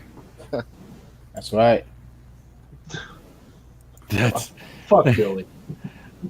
Billy, you little bastard! You threw that fucking ball through the window. I want you to. Yeah, Billy. Snitches get stitches. I want you to cop to it right now, you little shit. Should only lie if you never get caught. Billy, if you fucking lie, you're going to hell. You understand? Billy's like, Jesus Christ, that's a little harsh, don't you think? Well, listen here, you little fucker. Prison ain't easy. Billy, let me ask you a question before you go to prison. What's that? Do you like movies about gladiators? It's only wrong to lie if it sends one of your best friends to jail. Billy, I worked in car sales. We don't call it lying. We call it selling. As soon as we left, they blamed Billy. And Billy's a bitch. Damn it, Billy. Did that guy really need tire and wheel protection on his fucking 2005 Alero I sold him for $5,000 with a smashed up rear end? No, but I fucking sold it to him anyway. Because daddy needed a new pair of shoes. The next time we saw Billy, his dad went out for a pack of cigarettes, never came back, and he was in full-blown Juggalo makeup. Oh, that's gonna be my next clown meme. It's gonna be like step by step of the guy putting the makeup on instead of the end result's gonna be like a Juggalo. There's a joke, Pete, in Doolittle. You remember I told you that John Cena plays a polar bear that I don't like on this movie because none of you fuckers are ever going to watch it because you shouldn't. Right? There's a part where they're trying to have it. The movie never stops for not long enough to get serious about anything. But there's a part where John Cena's like, "Yeah, my dad went out for a pack of seals and never came back." Pause for dramatic joke time. Move to the next scene. How many hands did that script go through with that joke in there? Clearly that was the first draft. I mean, that's I don't know all if you guys watch Double Toasted or not, but I'm a real big fan of them. They went back and watched it again and said the movie actually got worse on a second pass. Oh. Because I'm trying to figure out where the hell were the reshoots for this movie? Like, what did they actually reshoot? Did they just say fucking and not do any? Did they accidentally send the wrong print to the fucking movie theater, or apparently they're just like, whatever, we're done. We don't. Because they're talking about patching, and I'm like, no, you don't get to patch a movie. Once it opens, you have to fucking own it and deal with it. That's it. You can patch it for Blu-ray if you think somebody's going to be dumb enough to buy it, but you don't get to patch a movie after it's already been released. Video games do that. Don't start that shit with the movies now, too. Yeah, that's just like them putting day one patches for like Lucas already tried it. Fucking Call of Duty or some EA bullshit. Now you're gonna start doing that with movies too. Fuck Didn't they do that to E.T.? Like took the guns out of everybody's. But they put it back. Spielberg realized it was stupid and put the guns back. Yeah, I was gonna say that's a pretty fucking Lucas kind of started the whole DLC thing. I hate to admit it. Editing old movies. Yeah. Damn it, George. Damn it, George. You're really good enough, buddy. You really all this because you didn't want Han shooting first.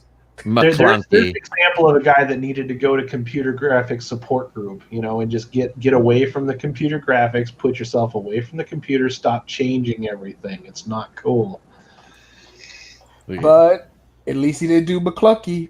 McClunky. McClunky. I forgot to watch it because I did the free trial just to watch Mandalorian, then I canceled it, so I didn't give them any money at all, and I'm pretty proud of that. But I forgot I was going to watch that, and I was going to watch Captain Marvel just to see how bad it really was, and somehow I ran out of time. So just convenient you ran out before Captain Marvel. Yeah, shucks. I went in with the best of intentions, but oh well. But that's okay. I'll pay for your subscription. You can watch Captain Marvel. Tell me how it is. Ugh. Only if you watch the Magic Christmas Tree with me again. Oof. Okay, look, I'm not as offended by that movie as Pete was. I wasn't offended by the Magic Christmas Tree. It scared me. I mean, it's terrible, but it's funny terrible. Backsies. I was fucking terrified. It gave Pete PTSD. Yeah. Flair X says, I'd rather see Che Guevara dance than Ruby Rose or Brie Larson. Don't you put Ruby Rose in the same category as Brie Larson. Are we sure? I mean, they're kind of the same. Tell me you wouldn't want to see that celebrity death match, though. I think that'd be fucking hilarious. You have to look me in the face and tell me you don't want to see that celebrity. Oh, I do, absolutely. I think Ruby Rose. Would beat the shit out of her. Yeah, I do too. You know, I'm not so sure. I mean, they're both annoying people, but I still think that Ruby Rose would beat her ass. I don't think Brie Larson can actually fight. No, I don't think she can fight. She can barely speak. Why should she be able to fight?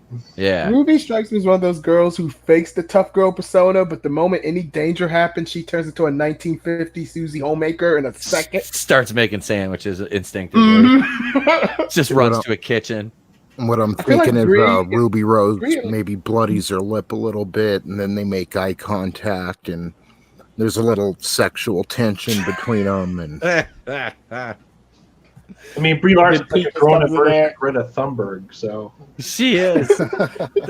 that's like eerily looking into the future for Greta Thunberg. I think is Brie Larson. It's like the parents listen to them so much to the point to where they think that what they're saying is actually important to everyone. It's not true, kid. I wonder if her, like Greta Thunberg's parents, like look at her, just be like, well, I mean, she's kind of their cash cow, but I mean, if they're ever a point where they're just like, Jesus, will this kid ever shut the fuck up? I want to put a hit on Greta Thunberg's parents, man.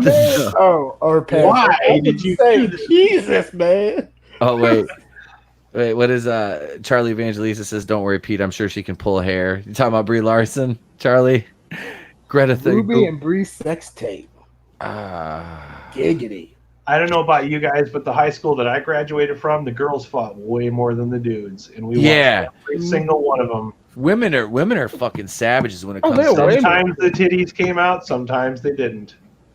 And look, don't discount Brie Larson, because you know, like I said before, the first 10-15 minutes of Endgame, Brie Larson was hot, man.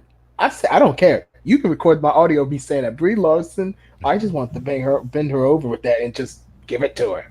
Tony, rip that audio.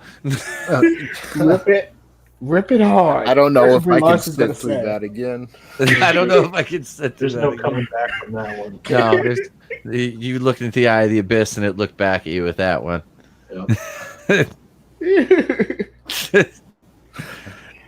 Oh God, that one is immortalized in internet history forever.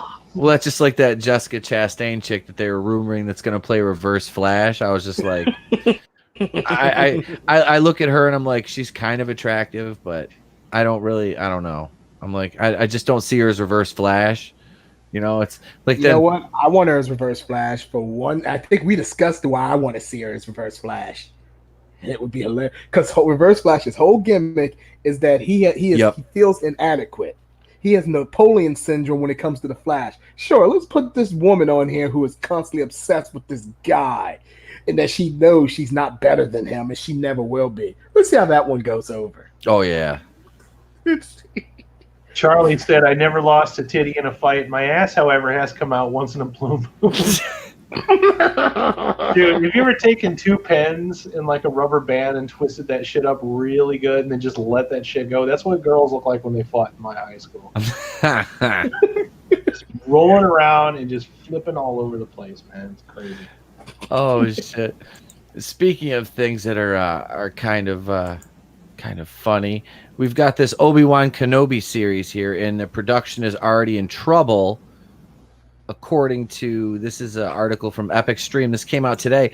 Now I know there was rumors that it was fine, that everything was fine, and there was no trouble. But Ewan McGregor's We're all having fine here now. Yeah, How we're are all you? fine. We're all fine. Han Solo. Yep. Nothing to see here. Nothing to see. How are you? Boring conversation anyway. Yeah, we had. They were. What is he? Oh, he's filming a chorus line. Ewan McGregor is. So that's kind of hampering his availability. And plus, there's said to be some other behind-the-scenes tension going on. So my question is, does this show get made? Does it see the light of day, or are we just still gonna get hosed on seeing more Obi Wan Kenobi? Where's the tension coming from? It seems to me like they rushed Disney Plus, and now they're trying to rush content. He's busy doing his chorus line, some prior obligations, and he's telling them it's not his problem. If I had to guess. Well, he's probably pissed because there was supposed to be a movie, and then they told him, "Oh yeah, we're going to do a movie." Oh no, not doing the movie.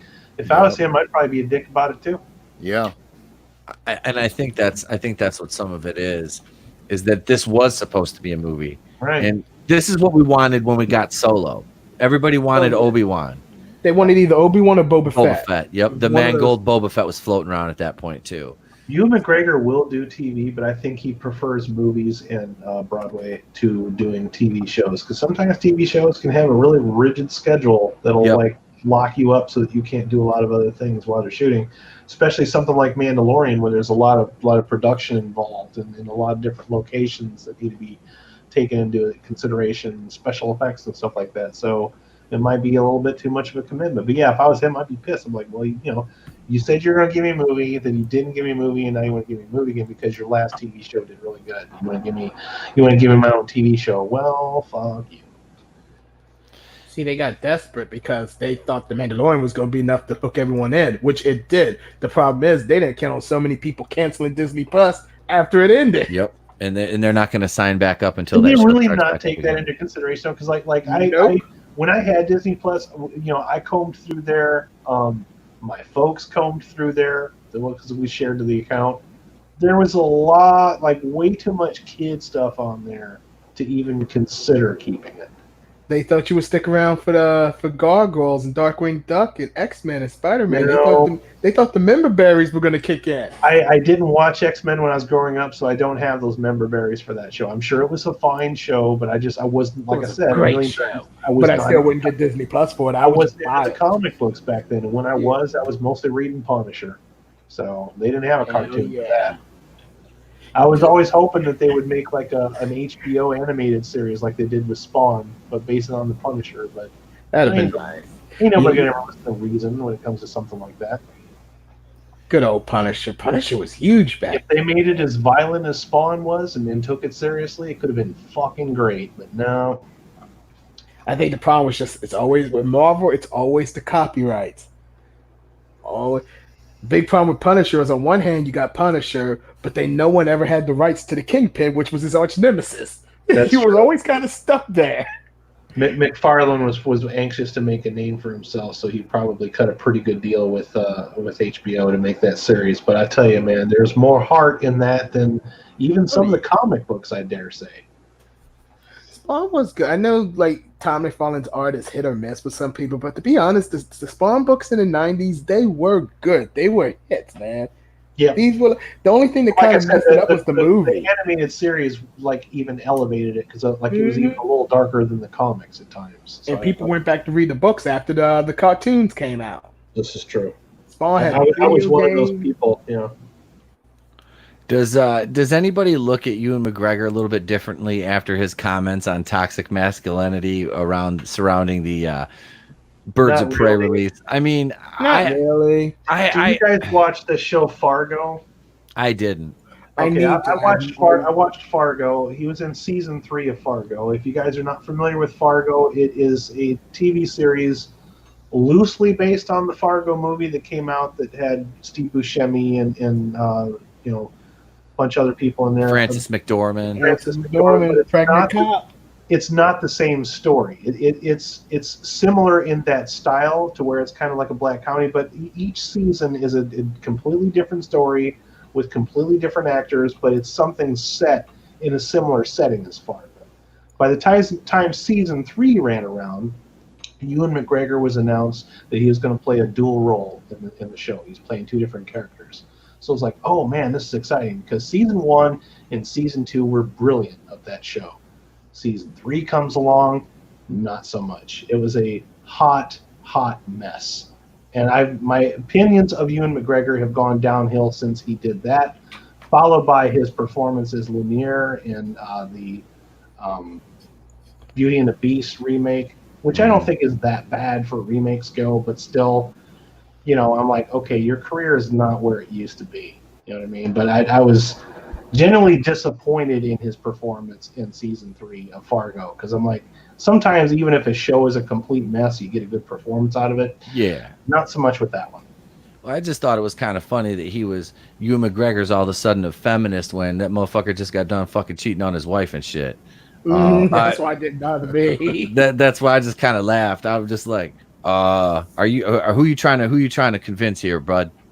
Who you trying to convince here? You know what I mean? That was just him towing the party line, right? The company line. Oh, absolutely. Absolutely. And he's trying to save face because he's in a lot of movies that, especially this new one, is going to they're trying to appeal to more women. And I don't think Birds of Prey looks good at all. They might as well just call it the fucking Harley Quinn movie. They kind of do in the trailer, a new trailer I saw. What is it? Marvel, what do they call it? DC's Harley Quinn in Birds of Prey. Yep. I'm just like so is this just like Harley Quinn featuring the Birds of Prey, or with an appearance by the Birds of Prey now? I mean, I don't know. I have no desire to see that movie. I'd still pick that over Doolittle, though. Oh, well, yeah. I'd still pick that over Doolittle. Yeah. At the very least, I can look at Margot Robbie. This is true. I'm totally gonna go see Birds of Prey. There was a question. What about you, Tony, Sal? You guys going to see that one? Absolutely not. No. So you have 3 yeses and a no. Then, Tony, did you say yes? Yeah, the wife wants to go see it, so we're gonna go. All right, I'm with you on this one, Sal. I'm not going to be venturing out to see this one. I'll just listen to you guys talk about it. I'll wait till y'all know. I know. I'll wait till it comes out on, or I can sail the high seas and watch it. But I'm not fucking paying to see that. That just doesn't do anything for me. Now, I got one of the questions was posed in a group, one of the groups I'm in earlier, and a couple of you guys might be in there. It was Scarlett Johansson or Margot Robbie. And, Margot Robbie. I say ScarJo. I say ScarJo. Yeah, I'm going to say ScarJo, believe it or not. As much as I like Margot Robbie, I think, ScarJo. I'm going, wait, are we just talking looks, or? You can interpret it however you want. Just which one do you prefer? Margot Robbie. What about you, Tony? Scarlett Johansson. I'm with you guys there. That's if I had to choose. Like I said, I like them both, but if I had to choose, definitely ScarJo. I think I really think Scarlett looked the best. Was it like Iron Man? I want to say, was it Iron Man 2? Was it 2? Iron Man 2. Yep. Yeah. Oh God. Because that's when she made her first appearance in like the black outfit, wasn't it? Yeah, that's when she showed up the first time. Yep. Yeah. God. That was. Yeah, that's Scarlett. That's why I like her, man. I don't know. Margot Robbie in the Wolf of Wall Street was smoking hot too. I have seen that scene. I haven't seen the movie, but I've watched that scene. Yeah. Oh, it's a great movie, man. I'm begging him to watch that movie. I need to. I have when next time I get a free rental, I'm going to use it on that. Use it on that, and then once you see that, the whole time you're watching that, I'm telling you, when you and I finally open our own office, that's my layout plan. Mm-hmm. Oof, that's gonna be that's my grand plan for us. Yeah, that'll be fun. We'll go to prison, but it'll be the ride getting there will be fun. You know what? I'm absolutely down for that, because by the time it happens, it'll be all right. It'll be time to go to prison and cut the onions so thin that they just melt in the pan. Exactly. Leo Rance is the male gaze at Birds of Prey. Yeah, that's they tried to like dumb that. I think aesthetically like make that to where it's like, I don't know. It just doesn't look good to me. And yet we're still allowed to have Chris Hemsworth run around with his shirt off, even though he's a terrible actor. But sure. Yeah, there's always that slight bit of hope that maybe it's not as woke as it looks. It probably. And I hope that too, because that's why with Dark Phoenix, I said before, everyone kept saying, "Oh, it's woke," because that one line, I was like, "Yo, That line is never brought up again. Mystique dies like 10 minutes later. Because the thing is even in the trailers, okay, when Margot Robbie is on screen making her jokes, like in talking to the camera, I'm invested. Like I like her with that accent. She has a bit of charisma there. Maybe not a lot, but a bit of charisma. It's the rest of the movie that I'm worried about. Like how much time am I going to have to be forced to spend with other characters that I probably don't give a shit about? That's my biggest worry there. Yeah. I didn't know Rosie Perez was in the movie. Yeah. Like I said, they showed. I didn't know Rosie Perez was still alive. Yeah, they spent so little time focused on the Birds of Prey. I was like, oh, she's Renee Montoya. I didn't know Renee Montoya was in the movie. And Charlie Evangelista wins with comment of the night. Margot Robbie with Scarlett's lips and ass would be a walking wet dream. Mm-hmm. Lord. I love the descriptive. I love the descriptiveness of that. Goober Brothers, he says Hillary Duff. We know, Goober. We know. We get it. Now, Hillary Duff now, she got that booty now. She was dating that personal trainer, and he got her doing lunges for like a year straight, and she built that booty. Don't discount Lizzie McGuire's butt now. Don't discount. So no, man. So the Obi-Wan show, that what they're gonna do with that remains to be seen. They got to hammer out these details and get the schedules right. Because this has got a lot of anticipation built around it. So, this could really be one of their first big flops after the launch of the network, if that doesn't come to fruition, because everybody's pretty hyped up about that show. If you're, a Star Wars fan that's still, kind of has a dog in the fight, or still kind of clinging to a little bit of hope, that you got from The Mandalorian. Yep.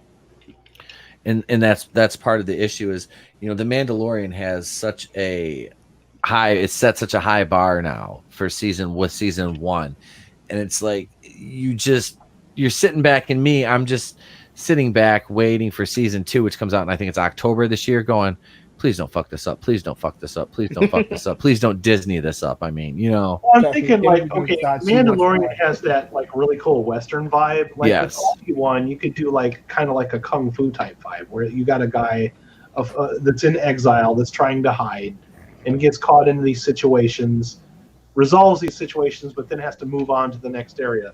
You could do that. That's kind of where I think that they would go with it. Would be that was it Kung Fu? Yeah, Keith Carradine or David the one that didn't hang himself while he was. You got your masterless warrior, type of story arc. That was Carradine. Totally fit Star Wars. So. Yep, I think that would totally work for Obi-Wan Kenobi. But he would the only thing keeping that Disney goodwill going, so they better not screw it up. Nope, there's a lot riding on that. Yeah. Any news on the front of the new any more Mandalorian action figures, Sal? Nothing's been announced yet. I imagine next month we'll probably get like a Series 2. You can probably expect Carl Weathers and I don't know, maybe what is his name? Gus Fring's character, the Moff. Oh, Moff Gideon. Moff Gideon, yeah. You can probably. I know March is a projected date for the Baby Yoda figures to start hitting shelves. Okay. That's about it. The only interesting bit on that is, other than the Black Series that is going to be an inch tall, they said, to be in scale with the rest of the figures. Is that the big plush, or the big Baby Yoda that everyone's wanting, is actually being made by Mattel, even though Hasbro holds the exclusive license. So why are they outsourcing that then? Probably because they've been taking a hit a lot on Star Wars. Yeah, true. So I feel like they were letting Mattel take the gamble on that, because they get the kickback and get the residuals because they hold the ultimate license for it. Yeah. So can't say I blame Hasbro on that one.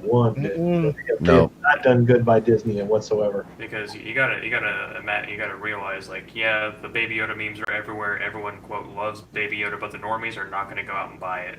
No. So, and a lot of the diehard collectors like myself, I'm a bit of a collector myself. Yeah, just a little bit. I have no interest in buying that Baby Yoda. I have the Black Series one pre-ordered because I collect that line, but I'm not going to go buy a baby doll Baby Yoda. Yeah. So. Yeah, if I did, I'd buy like a figure or something like that. You know, I think that's what I would add to my collection. I mean, unless the kid absolutely wanted one, then I'd probably have to go Frank Costanza and punch somebody out in line at freaking Walmart for one. But I mean, I'll do it if I have to. I mean, So even though there's a lot of popularity surrounding the character, it's not going to be the Cabbage Patch Kids riots when it comes out. No. That was savage, man. People forget about the 80s with them Cabbage Patch Kids. Parents were literally like fighting. Elmo and the Beanie Babies. Oh yeah, Beanie Babies was. There was somebody posted something. It was like nothing is more 90s than two grown adults separating their Beanie Baby collection on the floor in divorce court. Did you see that? I fucking laughed. I'm just like, that's great. It really was. At that time, those Beanie Babies were worth a lot of money because there was a lot of it was speculative investment, and just people held on to them for too long, kind of like these pop vinyls. There's a lot of money in those pop vinyls, but people are holding on to them for too long, and that market's going to bust in the next 2 years. Oh god, I can't wait till that happens. I'll be so glad to see the end of that fucking bullshit ass era. Oh, I so hate those things so much. That's all Big Bang Theory residuals. Oh god, but the Star Wars stuff, like when Force Awakens came out, you could go into a Kohl's and see like Chewbacca slippers, for sale and shit like that. That merch like had a good idea, like they had the right idea when they were making that kind of stuff. What they didn't realize is that Star Wars didn't take off that much. Most of the people that went to go see those movies were people taking their kids that had nostalgia berries going on, like I'm going to introduce my kids to Star Wars and go take them to see that. It wasn't really, that kind of cutesy Star Wars stuff didn't really catch on like they wanted it to, like the Force Destiny dolls and shit like that. It just Force for Diversity. Yeah, those things. Yeah, those are always in the clearance aisle. I tell you though, there's those Galaxy of Adventure ones that came in the tube. Yes. When they're on clearance, like Luke Skywalker and Darth Vader and those, when they're on clearance, like I can get them for like $2 when I find them on clearance. I buy them just for the lightsabers. Yeah. So, because you can never have too many lightsabers. Oh no, dude, those things get lost on the regular. I think the smartest thing they can make with Baby Yoda is to make a Baby Yoda backpack like they did with the Yodas that they sell at the Disney Park now. But just make like the Mandalorian version of it with Baby Yoda. What I'm waiting might work, yeah. So what I'm waiting for the most at the moment is I'm waiting for the headline that'll show up on like HuffPost or whatever website where someone's child, unfortunately passes away because the parents tried to make a bassinet just like Baby Yoda's and it like collapses or falls apart or something, and then they're going to try and sue Disney over it. Oh, by all means, yeah. Did you see the scene where the dude punched Baby Yoda? Jon Favreau had to step in and tell him, "Hey, that doll in there that cost $5 million. So let's not hit it that hard next time." Yeah, he did hit that fucker pretty hard. Man. Yeah, he did. Because one of them was Jason Sudeikis, and the other guy was who was he? Guess who directed that scene? Alex's boyfriend, Taika Waititi. Yep. So Taika Waititi had someone beat the crap out of Baby Yoda. Had him punch him. Yeah. Yep. That happened. Bitch, Taika. Yep. You would be the one to do that. Right? So you didn't hit him enough already. Now you got more reason, dude. It's like, okay, I want you to be serious. Fine, I'll be serious. I'll go beat up a baby. Yeah, apparently. I say that in a sentence amongst friends. I never really actually mean. I'm like, God, this makes me so mad I could punch a baby right now. Yeah, Taika's like, I'll do it. Yeah, God, I hate that man so much. Yeah, I'd rather have Ryan Johnson than Taika Waititi. God damn. That's a bold statement right there. Hey, I said it before. As much as I hate the movie, I do like The Last Jedi better than I did Ragnarok. That's a bold move. At this point, you may as well bring in Uwe Boll to do a Star Wars movie. Let's see if it pays off. You know what? I'll take Uwe Boll over Taika Waititi too. Look, I at least like the first Blood Rain. That's one more movie than I give Taika Waititi. Boobs. Yeah. Boobs. Kristana Loken, boobs. Kristana Loken was like the best thing about Terminator 3. She was the only good thing about Terminator 3. And she had a sex scene in Blood Rain 1, so I'll take it. Yep. She was in that. What the hell was that show she was in? Unhappily Ever After? Oh, no, she was in Mortal Kombat, the TV show. Yep.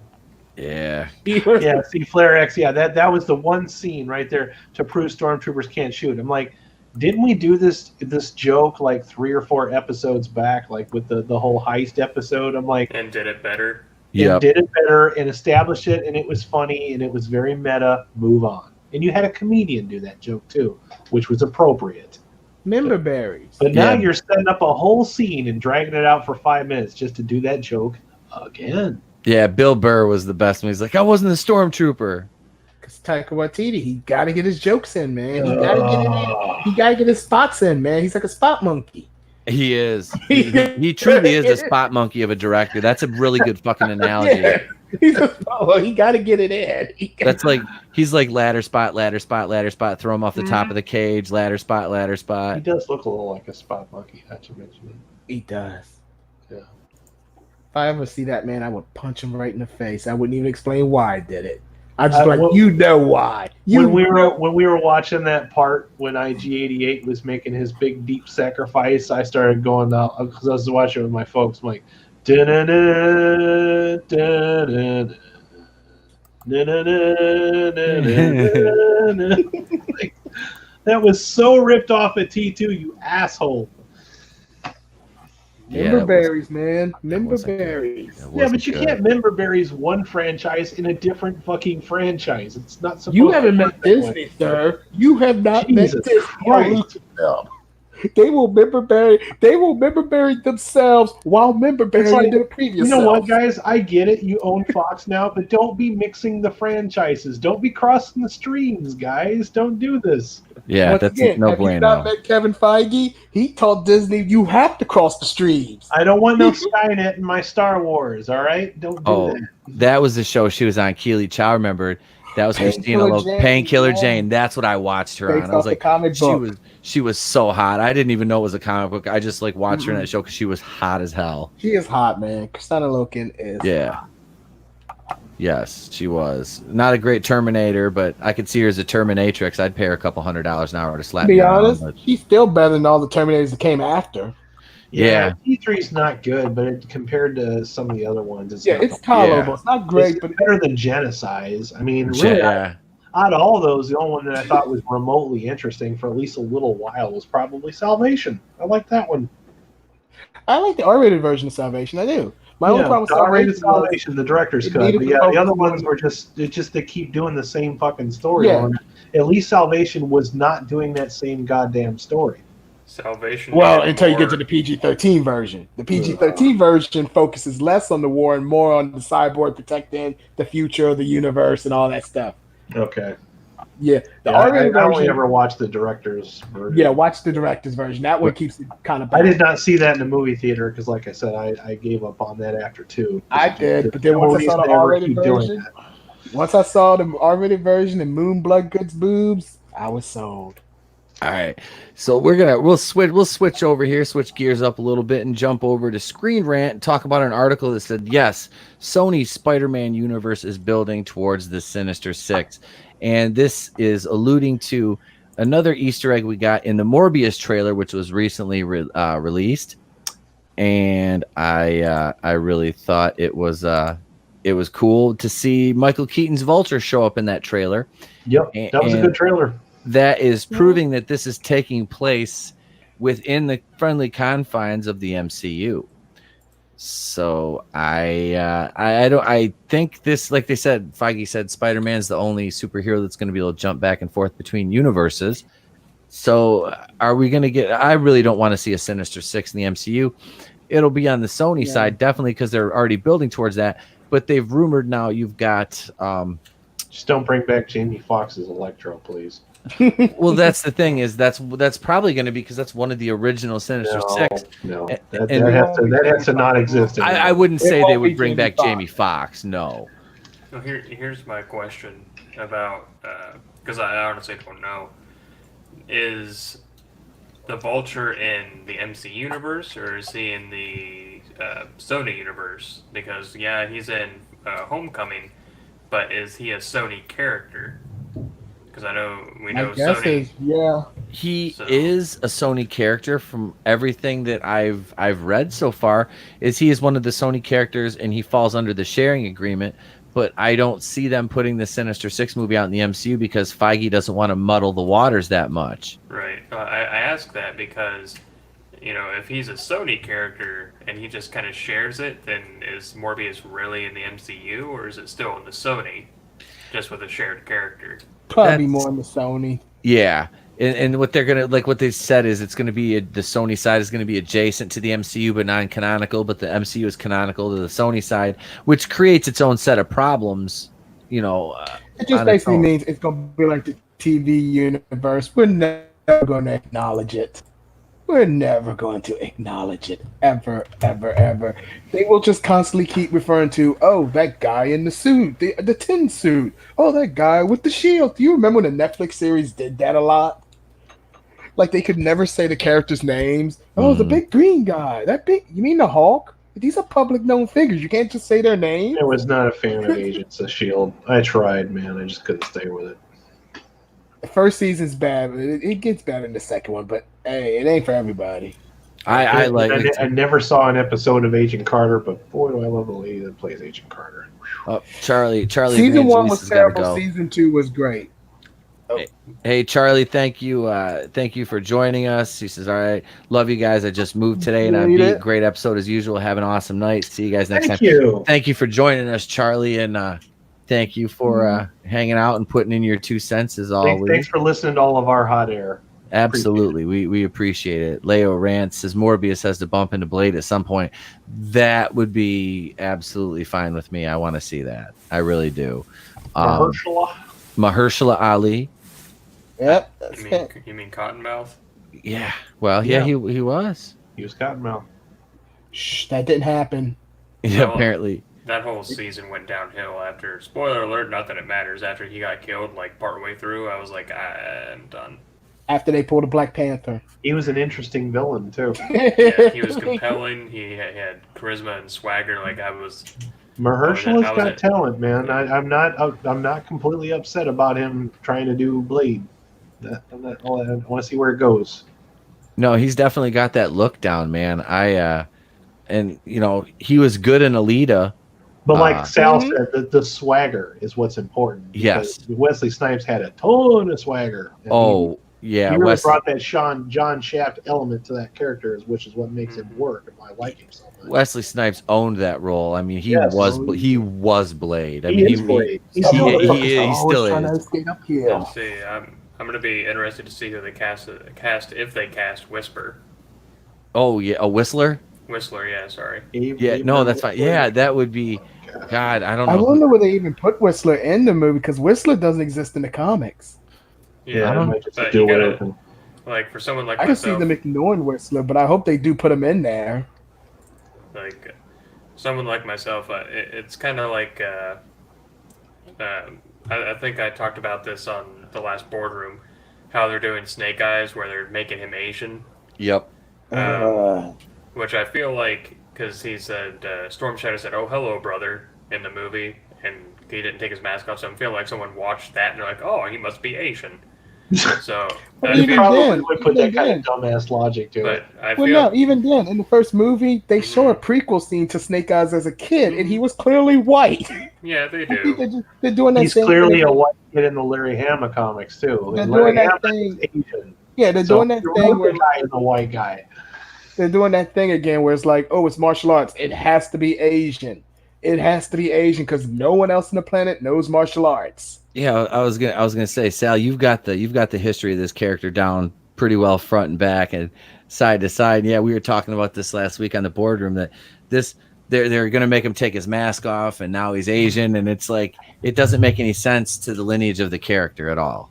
Right, but I bring this up because I feel like they're going to do the same thing with Blade. Like the people making the movie are going to be people who haven't read comics. They've only seen the movies. They're like, oh, we have to have Whistler. We have to have these characters because they're in the movies. That's fine for Blade. Yeah, that's why I'm saying they'll probably end up casting a Whistler or having some character similar. What I'd really like to see more than that is now, Alex, you probably know more than I do, and I'm going off. I'm I'm running on about 20 hours awake at this point.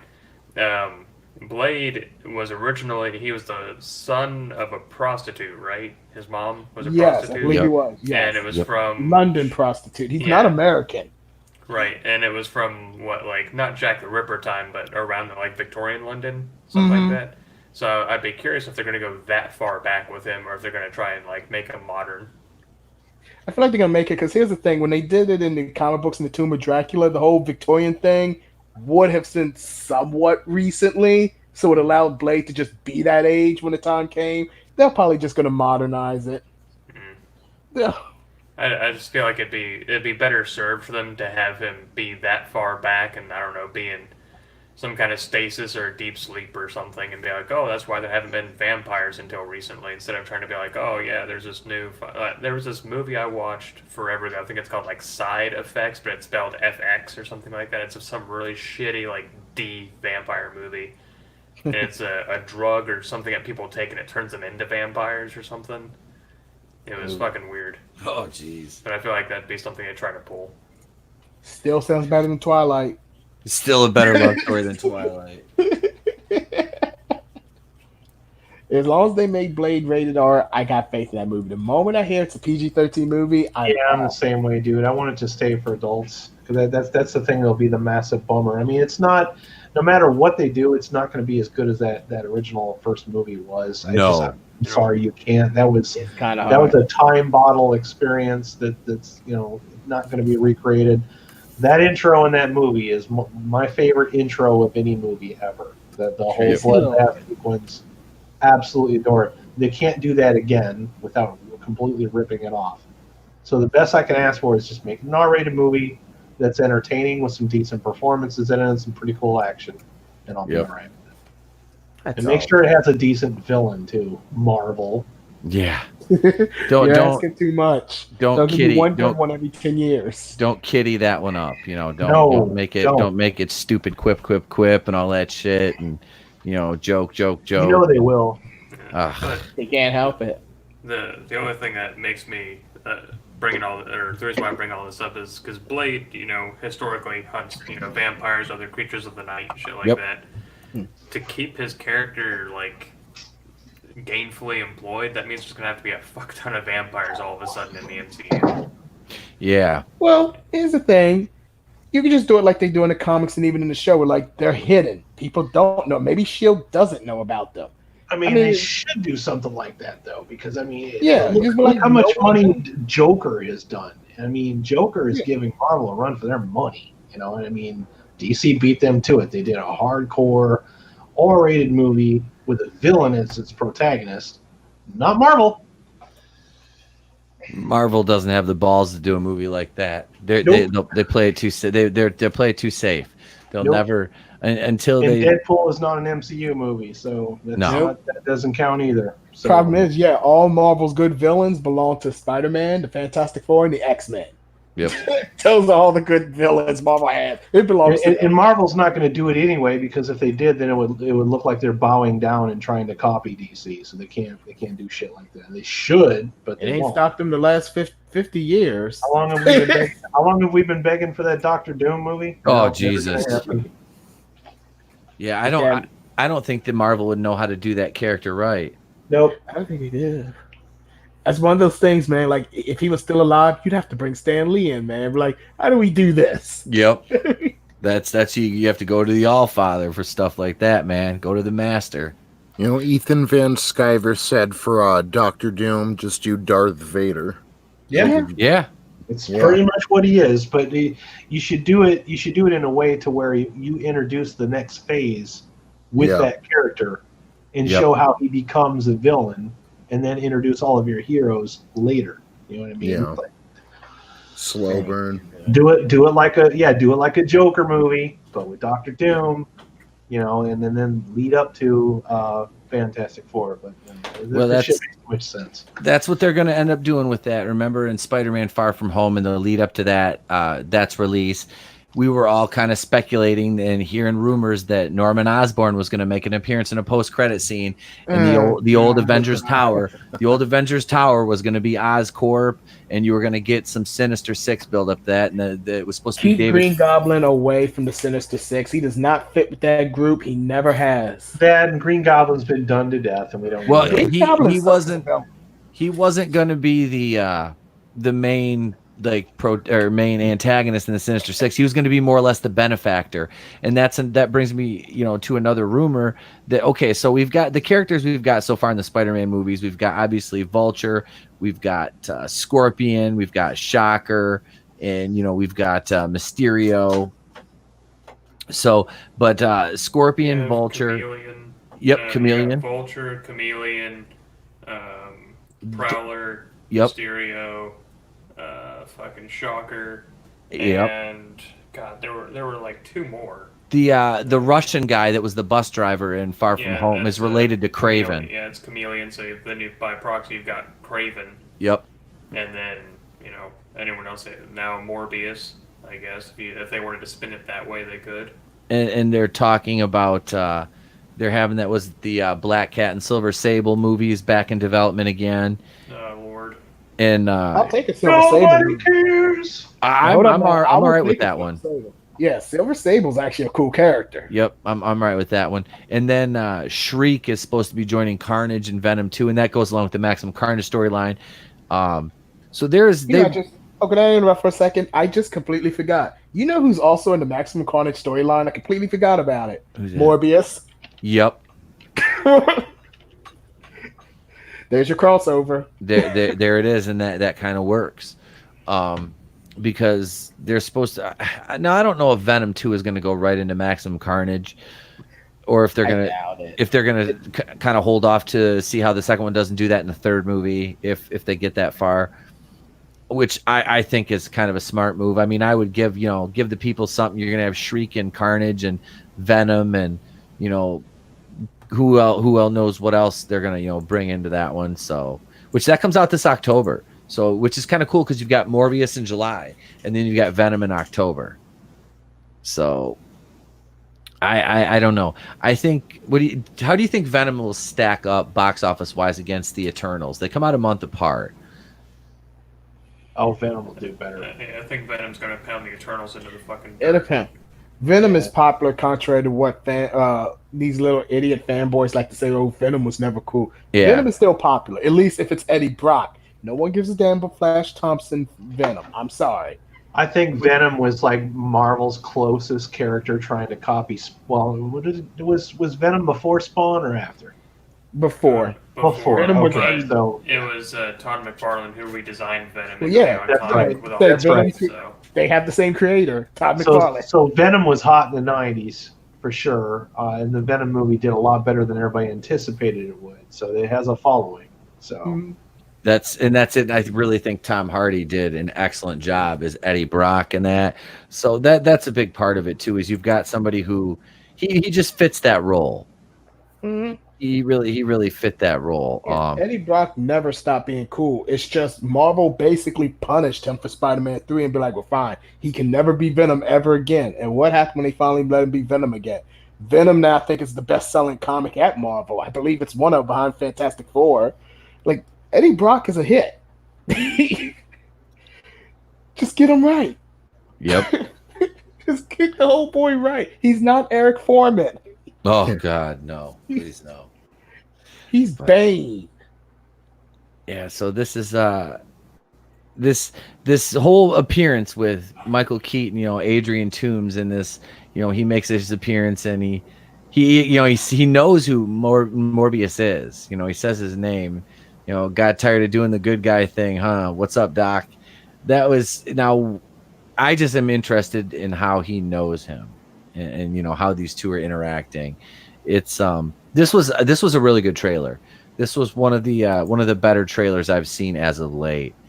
And it really, for a movie that I had forgotten it was coming out, this really gave me a nice level of anticipation for it too. Oh yeah. So with that, Sal, I know you got you're running on fumes, man. You got to take off. Yeah, I gotta head out before I fall asleep at my keyboard. All right, go ahead and let me do this right here. Go ahead and plug the channel and tell us what you got coming up, man.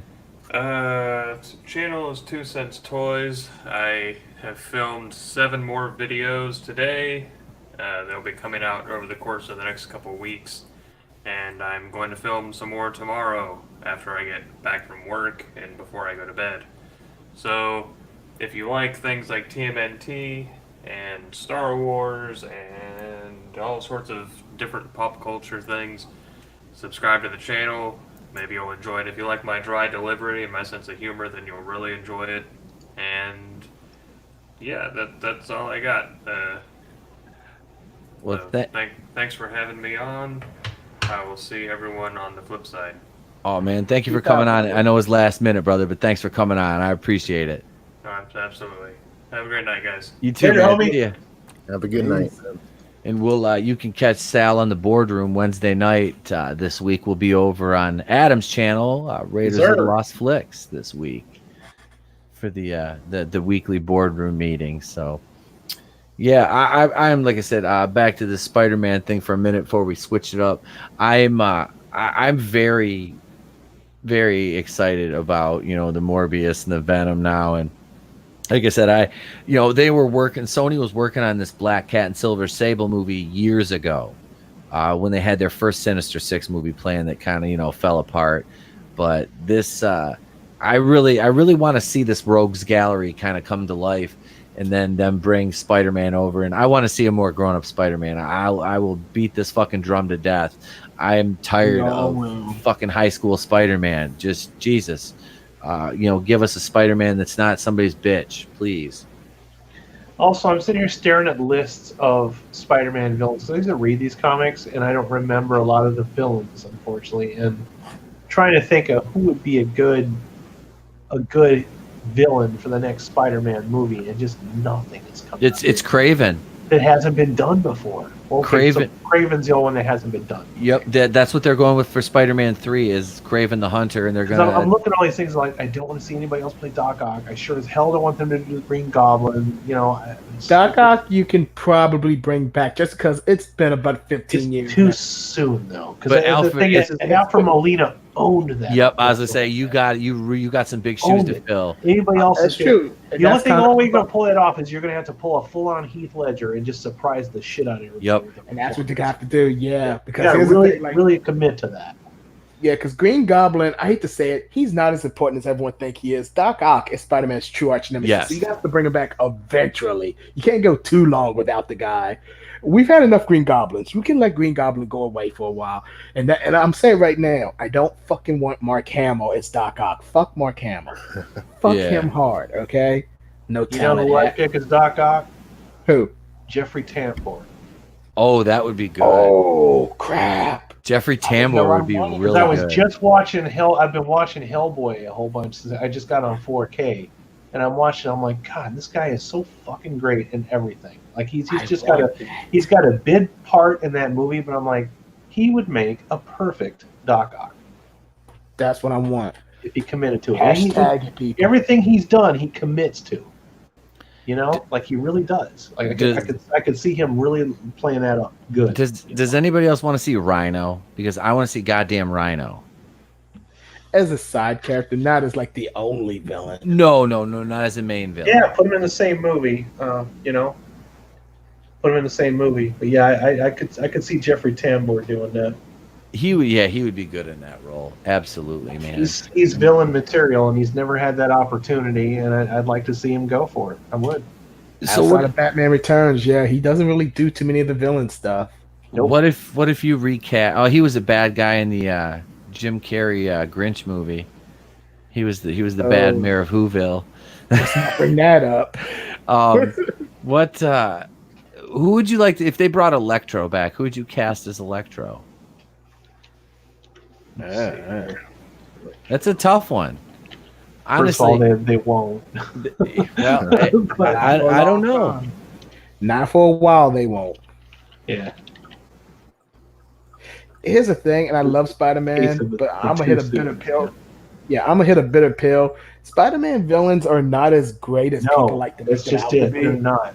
That's why like Doc Ock and Venom and Carnage and the Lizard, they're kind of cool. But like I said, Green Goblin, Harry Osborn. That's cool. That's why Not Spider-Man Norman. 2 is so excellent, because Alfred Molina playing Doc Ock just was the perfect villain. This whole conversation of Spider-Man having like the greatest villain since Batman, that only happened because the movies were so popular. No one knew who Sandman was before Part 3.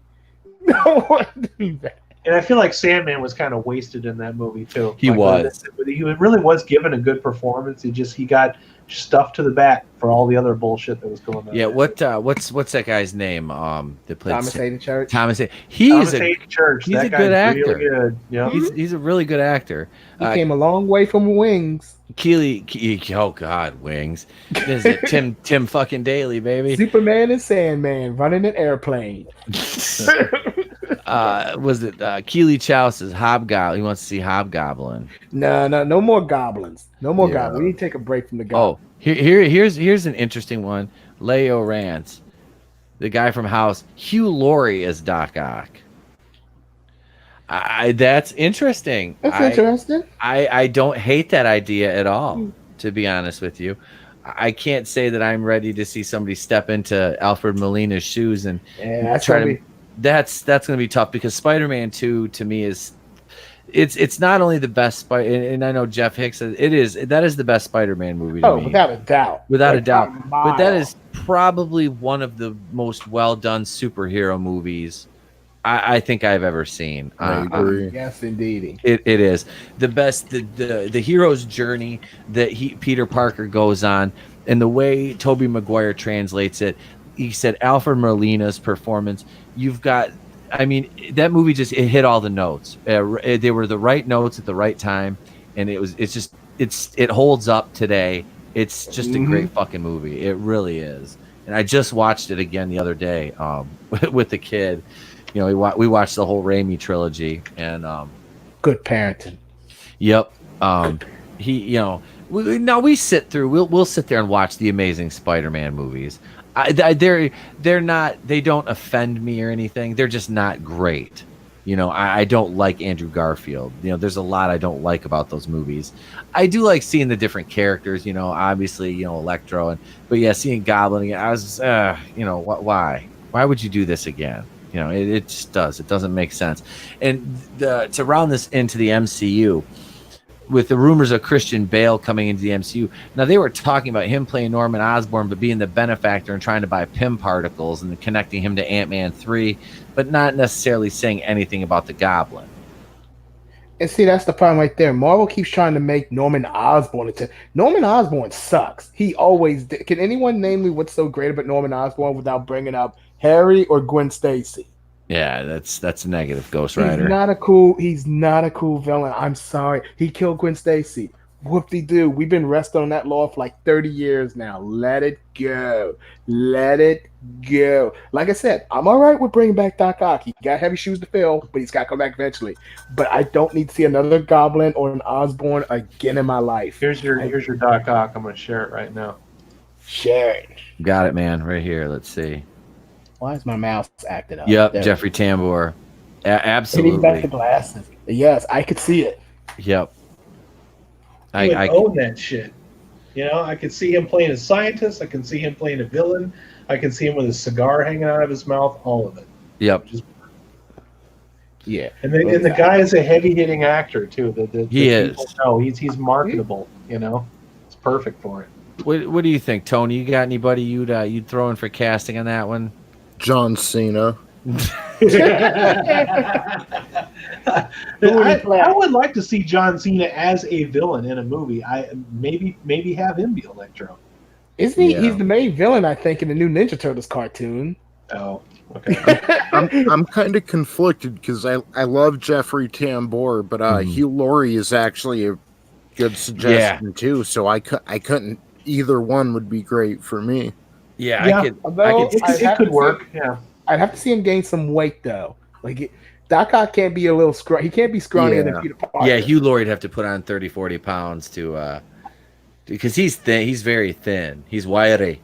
All right, so what if they CGI'd Hugh Laurie's head onto Jeffrey Tambor's body?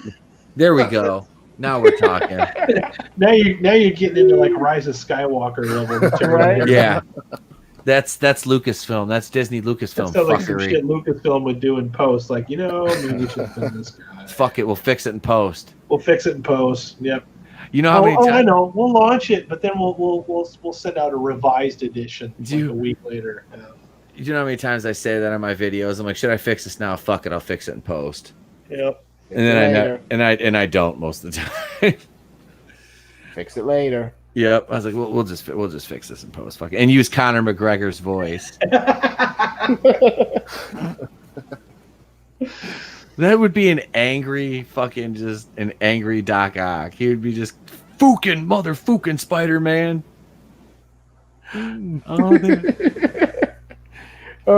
See, this I would like. But like I said, I don't trust Marvel to do it right.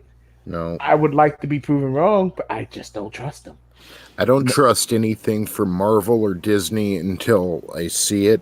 And even let's say Black Widow, I mean, I wasn't interested in that at all. And then the trailer drops, and it looks okay, so I'm going to go check it out. But I still don't even trust that to be good. I mean, I'm going to pirate it down. Yeah. I'm pirating Black Widow. I'm not paying for it. I'm going to see it.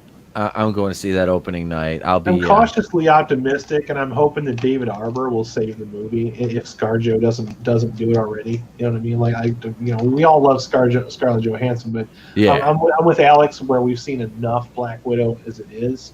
So what's going to make that movie work is the other people that are in it. So if David Arbor is hopefully better in that than he was in Hellboy. See, my problem is, David Arbor is kind of my big concern about it. I see the trailers, and he's played up as this goofy joke. And I was like, that was never Red Guardian in the comic. No, he's Russia's Captain America. That's what I was say. Yeah, he's like the Russian equivalent of Captain America. That's the Marvel mandate now, right? Like every movie has to have a comic relief in it now. Yeah, every character is the comic. You're right, relief. Dude. I didn't even fucking think of that. Shit. Yeah. I think he'll make me laugh, but I'm be like, that's still a piss poor Red Guardian. Well, there's supposed to be what's the guy in there?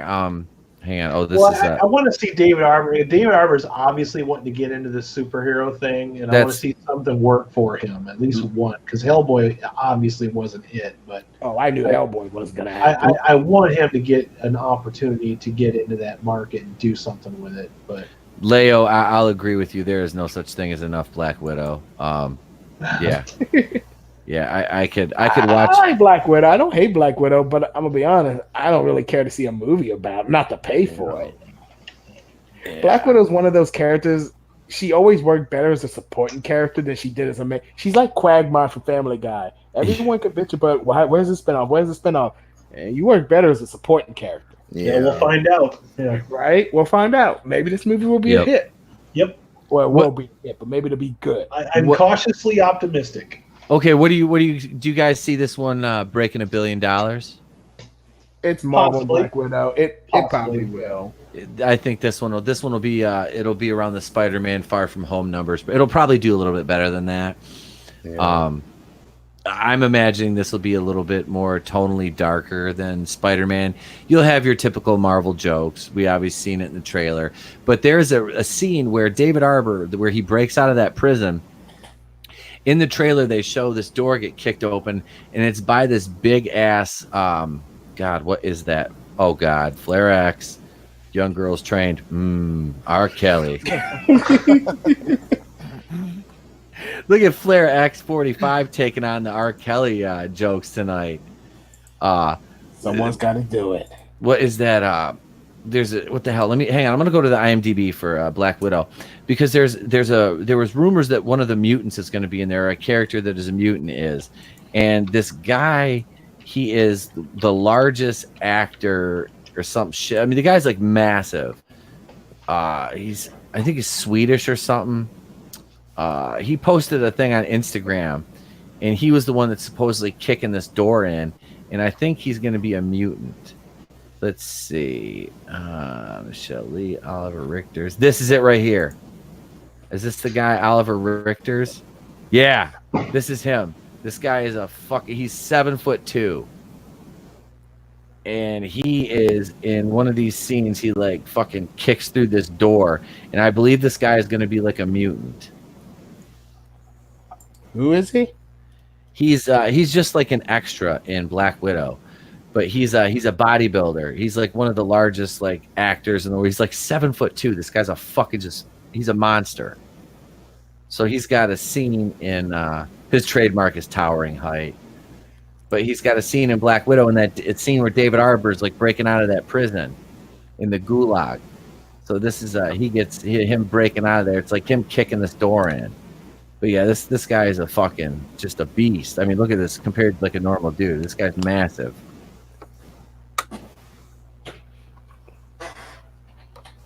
But yeah, so I'm kind of thinking that that movie's got a lot of potential. You know what I mean? It needs to hit like, and this is what worries me about the trailer. And they're showing I'm sorry, I'm not too familiar with the character, but like the Captain Russia. Oh yeah, Red Guardian. Yeah, Red Guardian. They're making jokes already, and I think this should be a more serious film and hit somewhere around the Winter Soldier kind of tone. Exactly. So, yep.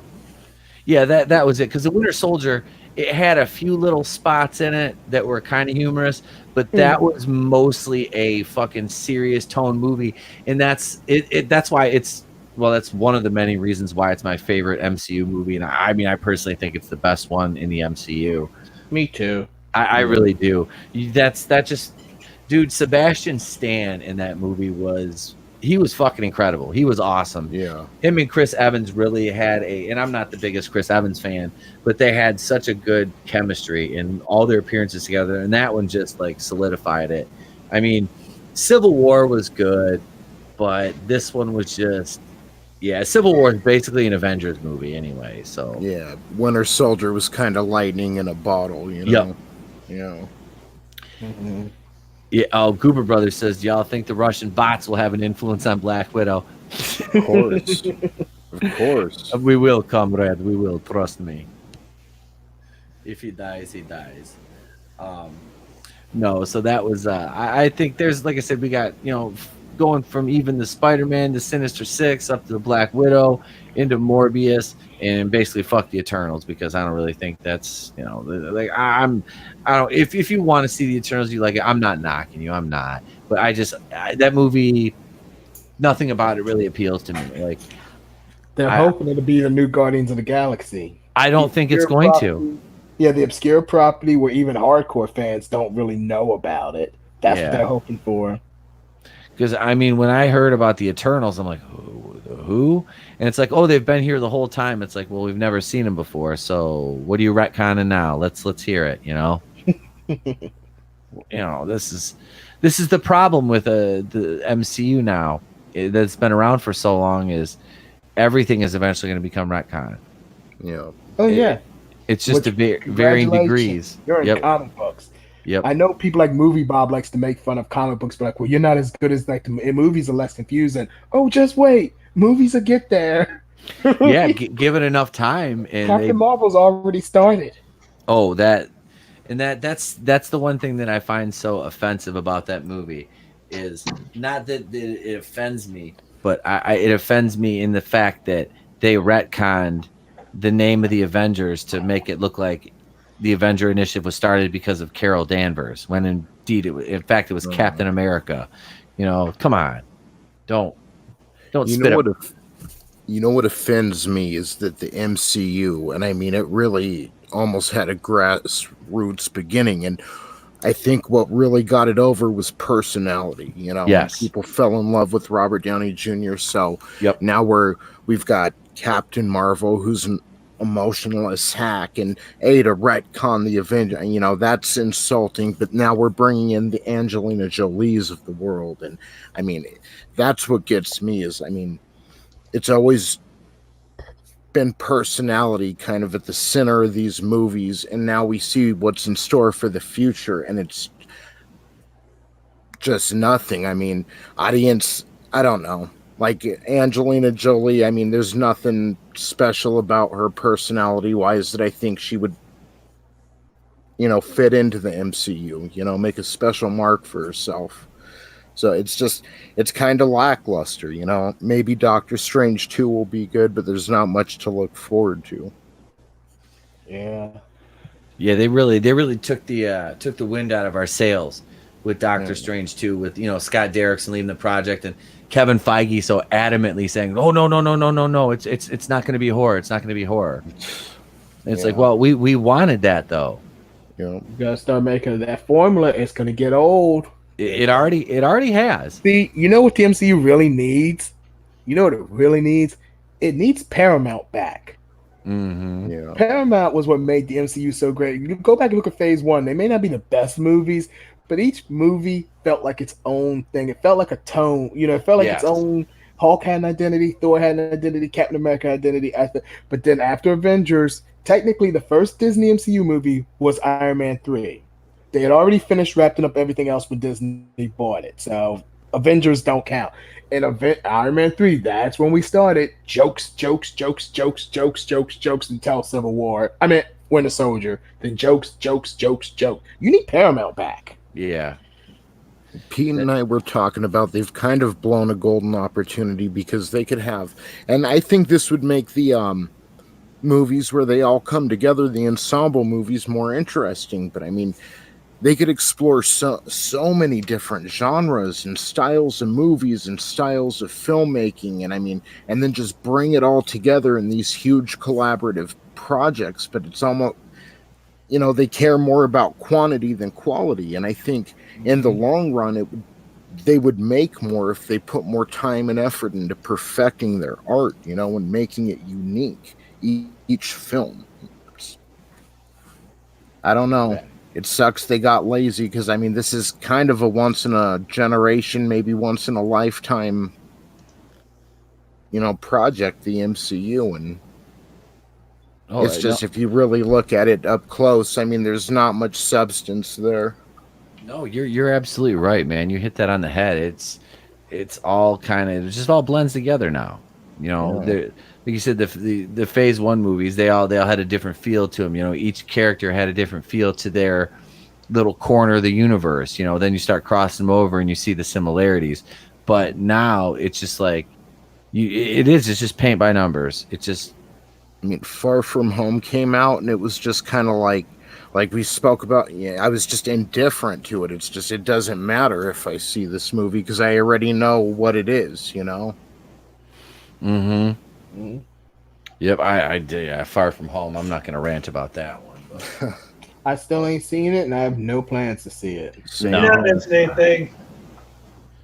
You're not missing anything. Until he's an adult, I don't care to see any more Spider-Man movies. You're not missing anything. It's about three and a half, like three-fourths of it is like explaining what happened after Endgame, and then a fourth of it is an actual Spider-Man movie, and neither of them do either of those things interesting enough. No. All right, let's close it out by talking about some Oscar nominations. I'm going to run through nominations. I'm going to run through some of these categories here because we're getting a little bit long in the tooth here with this episode. But it's been a great fucking episode so far. I had a lot of people watching, a lot of participation from the chat tonight, and you guys know I appreciate the hell out of that. So here's the Best Picture nominees. We'll look through those real quick. Here, let me pop over. I'll do a screen share. This article's on Variety. I just don't want to fuck up my browser because there's a lot of ads on there. But let's go over and look at that. Whoops. All right, here we go. Best Picture: Ford vs. Ferrari, The Irishman, Jojo Rabbit, Joker, Little Women, Marriage Story, 1917, Once Upon a Time in Hollywood, and Parasite. Now, I just watched Once Upon a Time in Hollywood Saturday night, and buddy. So did I, man. I'm proud to say that we made it through half of the movie. We had to take we took a lot of breaks because we were kind of partying, and my kid woke up around like 11 o'clock, and we were just over halfway through the movie. Now, at this point, I can make my wife and my sister pause the movie, and I can go put him back to bed, or I can just be the cool dad I am, just be like, come on up here, buddy. Let's watch the rest of this movie. So what do you guys think I did? Watch the rest of the movie. Yep. The boy got some juice, and he curled up in my chair and watched the rest of the movie. And you know what he said at the end of the movie? That flamethrower was cool. He says when that scene came on, this kid is 4.5 years old. The guys in the on the panel tonight know because I always share stories about my kid.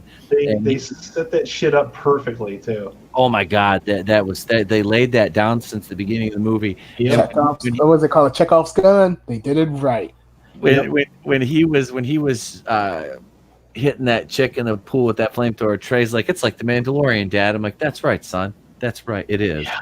This is the way. It's like the Mandalorian. Wow. Yep. Oh, he knows, man. He knows. So best picture, I mean, there's some stiff competition here. I really think it'll probably come down to 1917, Joker and The Irishman there. I don't think the Joker's going to get Best Picture, and the reason I think that that's what's going to happen is there's too much controversy surrounding that movie, and if it gets Best Picture, they're probably going to be afraid of the backlash, because a lot of this list strikes me as, hey, remember when the Oscars used to be fun? You know all those movies you guys actually went to go see at the end of the year? Yep. They're all on the list this year. They've all been nominated for Oscars, so please watch this. They'll nominate it just to keep everybody happy. What's really going to win is The Irishman. The Irishman, I'm not mad at that if that one wins. I think Joker will win just because they are finally getting desperate. They need to. If it does win, that's why I'm so hyped. I'm hoping that the three of us can do a live stream for that. I'd be good with that. Shameless plug. We're trying to do a live stream Oscar watch party. It'll be brutal. We'll have to take a lot of potty breaks, but I think we can make it work. But if they win, it'll be a massive win in a couple of different ways. Because for one, all the blue check marks are going to be fucking livid. That will have video material for weeks and weeks. Video material for weeks, but also because it will have surpassed Marvel in actually winning Best Picture, whereas Black Panther did not. I think that's why they're going to do it too, because I think they're tired of everyone complaining about, well, this movie was Best Picture. No, they didn't win it. Black Panther didn't win it. Brokeback Mountain didn't win it. All these other movies, they didn't win it. So they're fine. We'll give it to Joker. That's the one everybody wants. We'll give them Joker.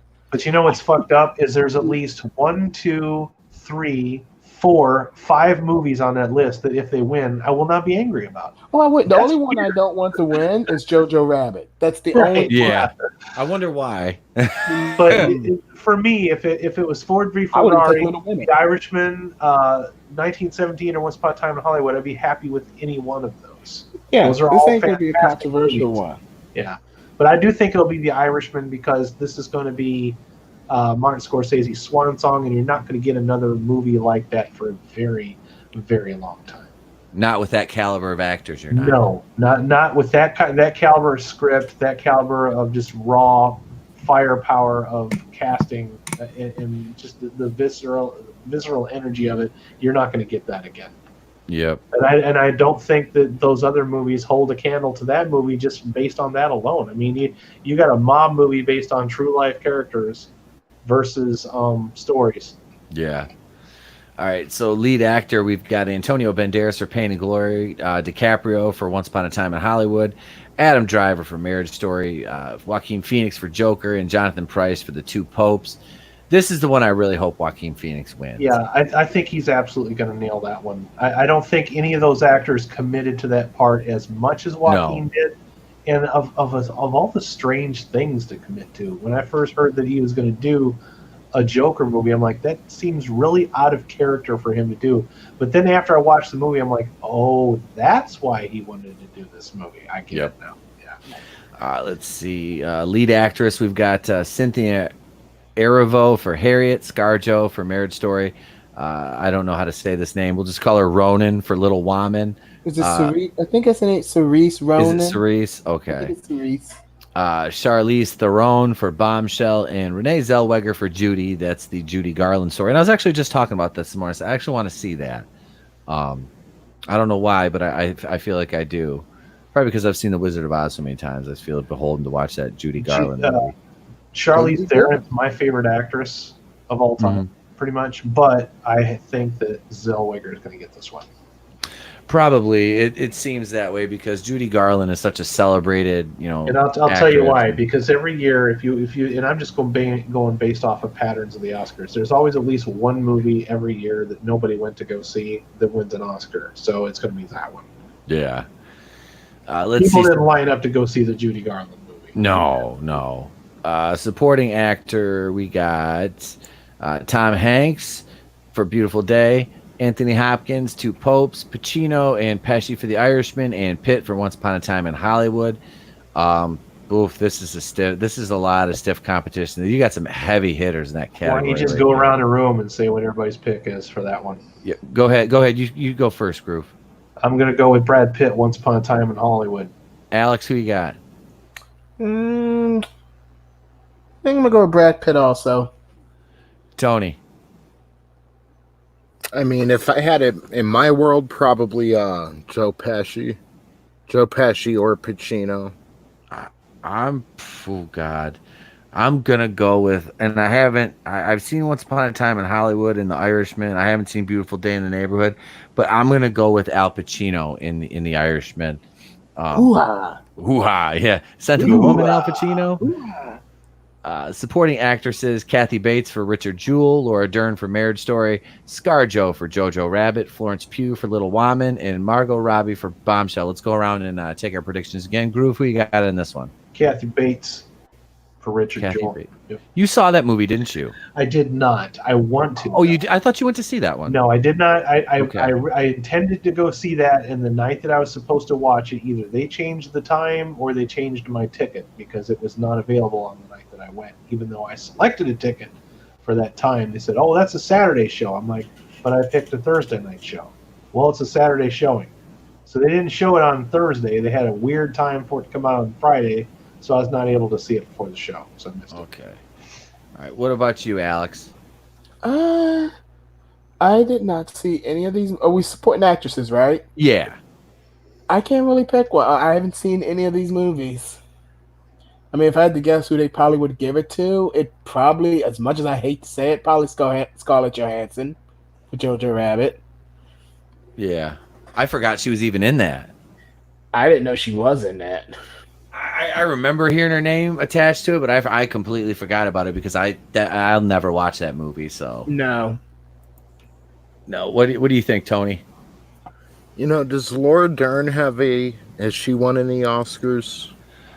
I don't know. Like she has, right? But I don't know. Let me look it up. She's a good actress. She Laura Dern is that's what I hate about Last Jedi is because I like Laura Dern. They wasted her character, yeah. Yeah, I was looking forward to her being in that movie when they announced it, but I'm thinking, I don't know. They reduced her to a really bad archetype.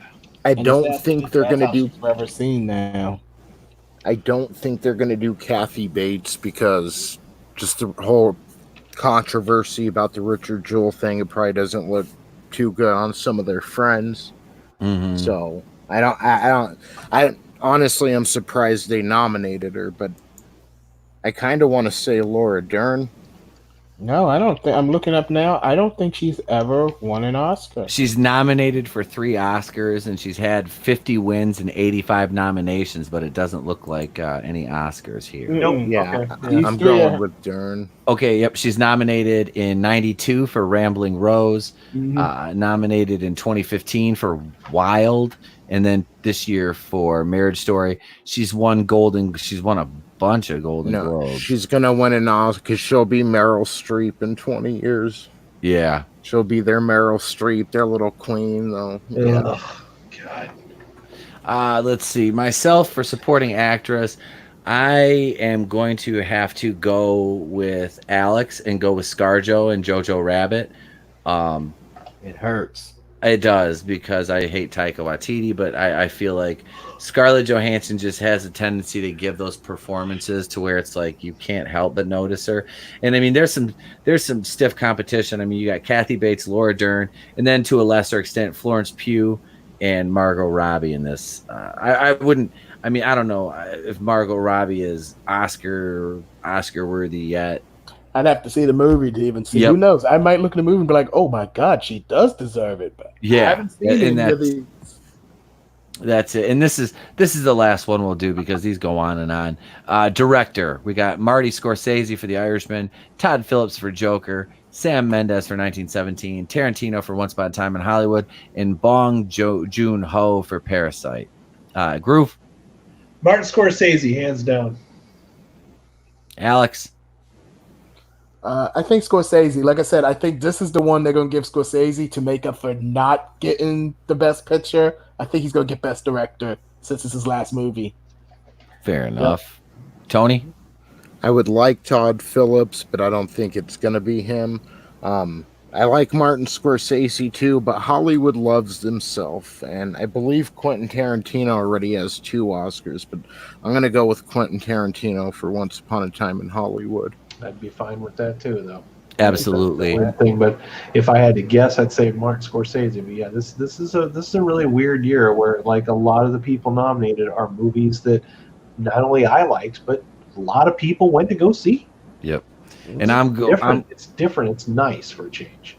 I'm saying that I would like to see Todd Phillips get it for Joker just because the blue check marks would the guy that directed the Hangover trilogy won Oscar for Best Director over, Martin Scorsese and Quentin Tarantino. But it will probably be Scorsese, and I'm all right with that. If Joker got Best Picture, I guarantee at least a handful of blue check marks will literally implode.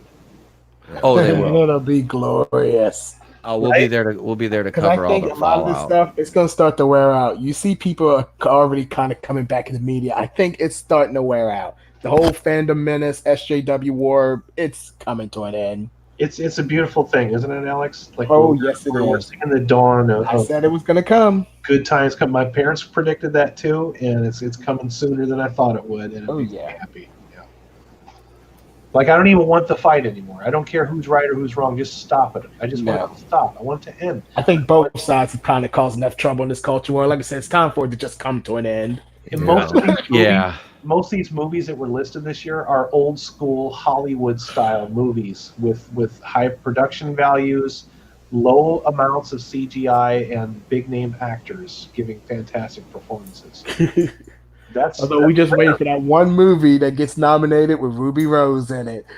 He's going to get on the board for that one. He's going to get on the Oscar board. I'm not really catching a lot of that kind of bullshit this year because I know last year like really threw people through or that one year where it's like it was Green Book and not Black Panther, and everybody's just like, what the fuck? Oh yeah, they wanted to scream racism, but they kind of couldn't because because it's Mahershala Ali, bro. Yeah, I was gonna say Green Book was the guy driving Mahershala Ali around because he was like a jazz musician. Yeah. Yep.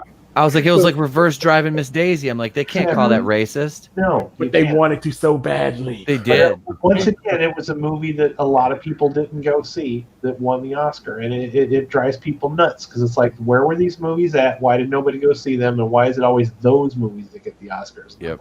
But I will admit, I am happy Green Book won it over Black. I don't think I like Black Panther. It did not deserve Best Picture. No, I'm in the same. I really like that movie. Yeah, and I know it was not. Look, there's a lot of movies I love. That Wonder Woman's my favorite movie of the last 10 years. I don't think that one would deserve Best Picture either. As far as superhero movies go, outside of Joker, the only ones I think probably would deserve a Best Picture would be Dark Knight and Logan.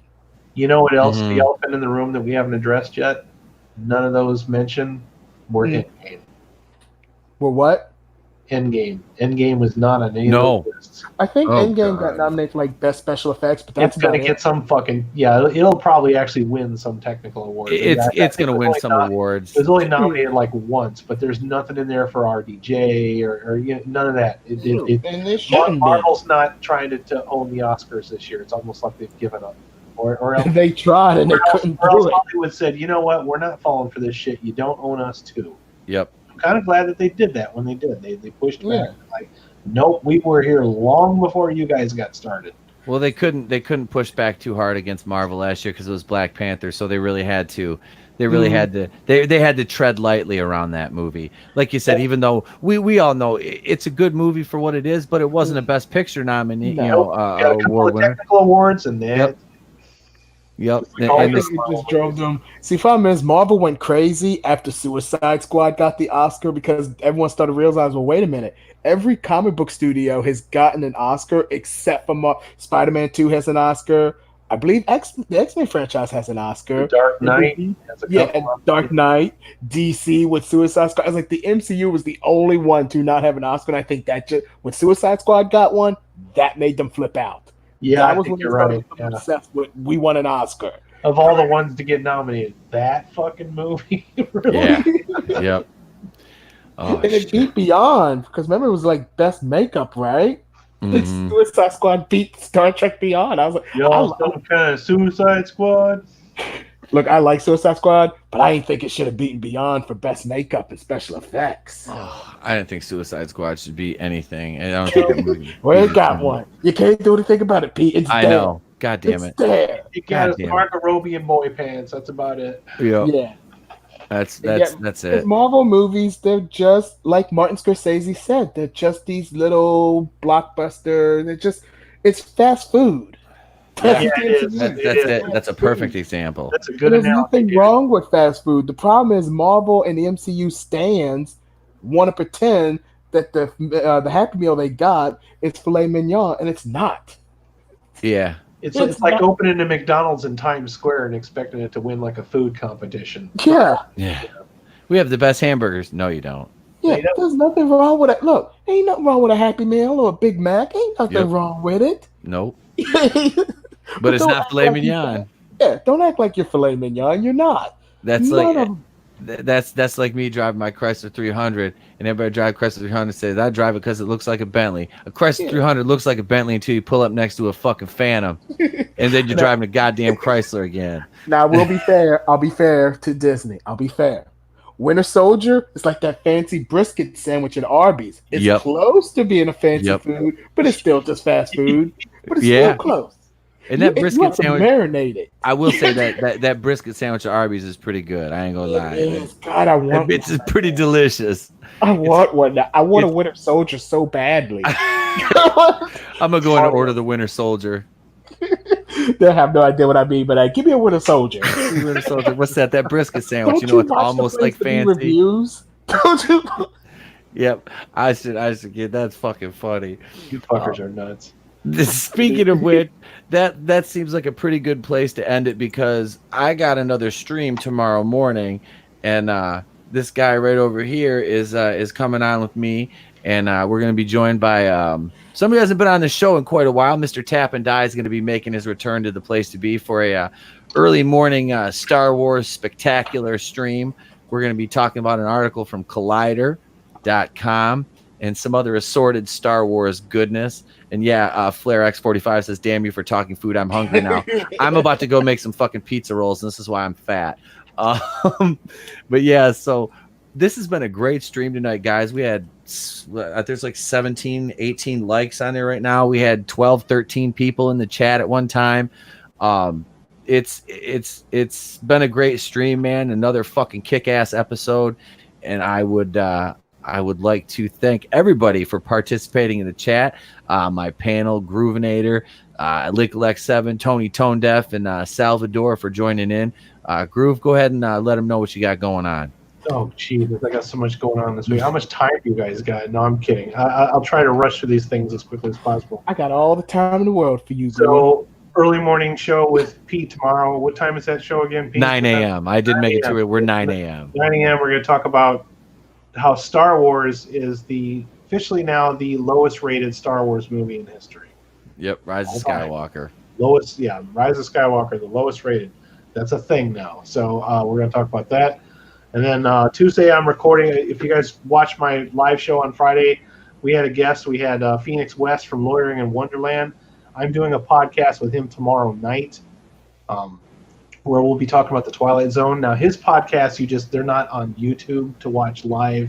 You download them from iTunes. So I put links to that in my most recent video today, so check that out. Then Wednesday, we got the boardroom on my channel.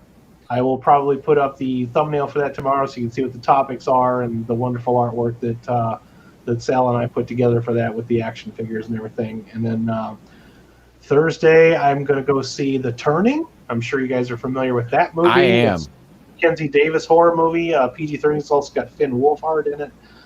Trailers look pretty decent. Could be trash. Don't know. It's a January movie.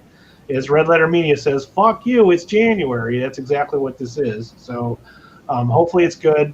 So I'll be seeing that and reviewing that on my channel as well.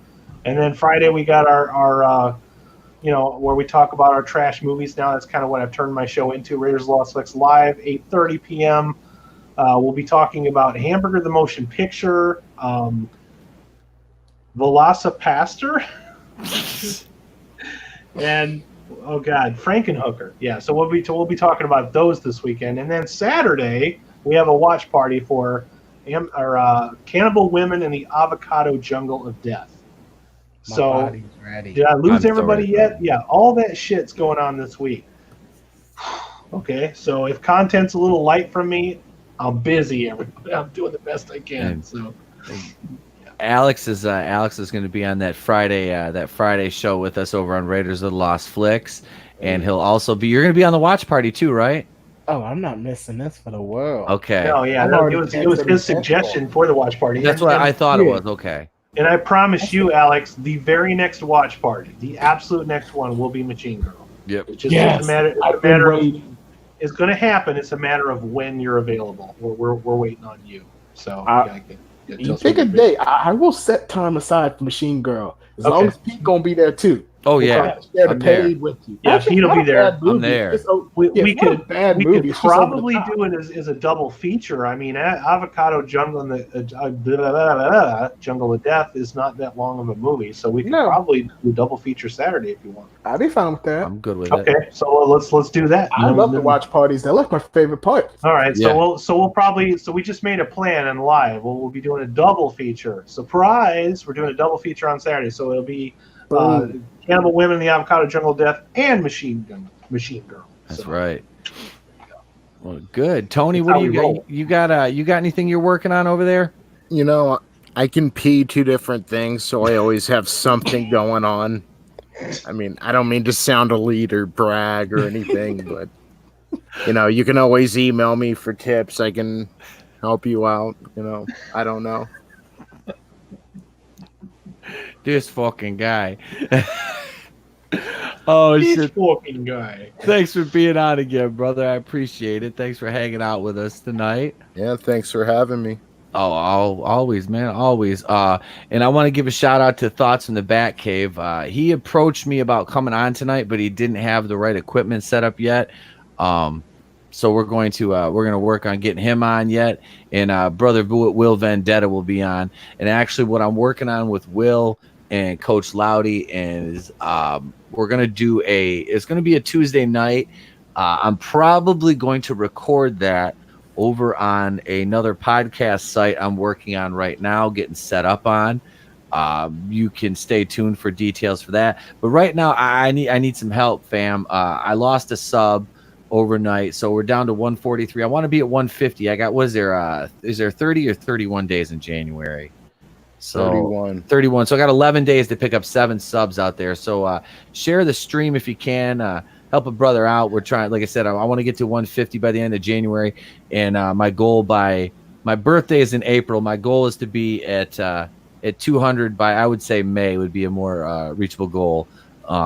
So you guys, if you want any specific content, because once I hit to that 200 mark, you're going to start to get more exclusive content as I'm leaning towards doing a Patreon. So I want more suggestions from you guys in the chat, stuff like that. You got the email, you know where to contact me. A lot of you are in the Facebook group, and if you're not, that's shirtless live stream.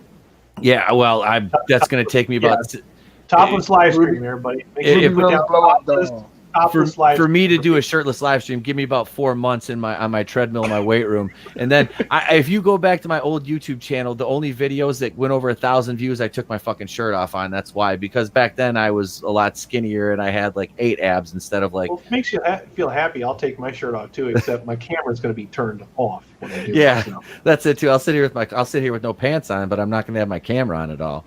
But makes you guys think I have pants on right now.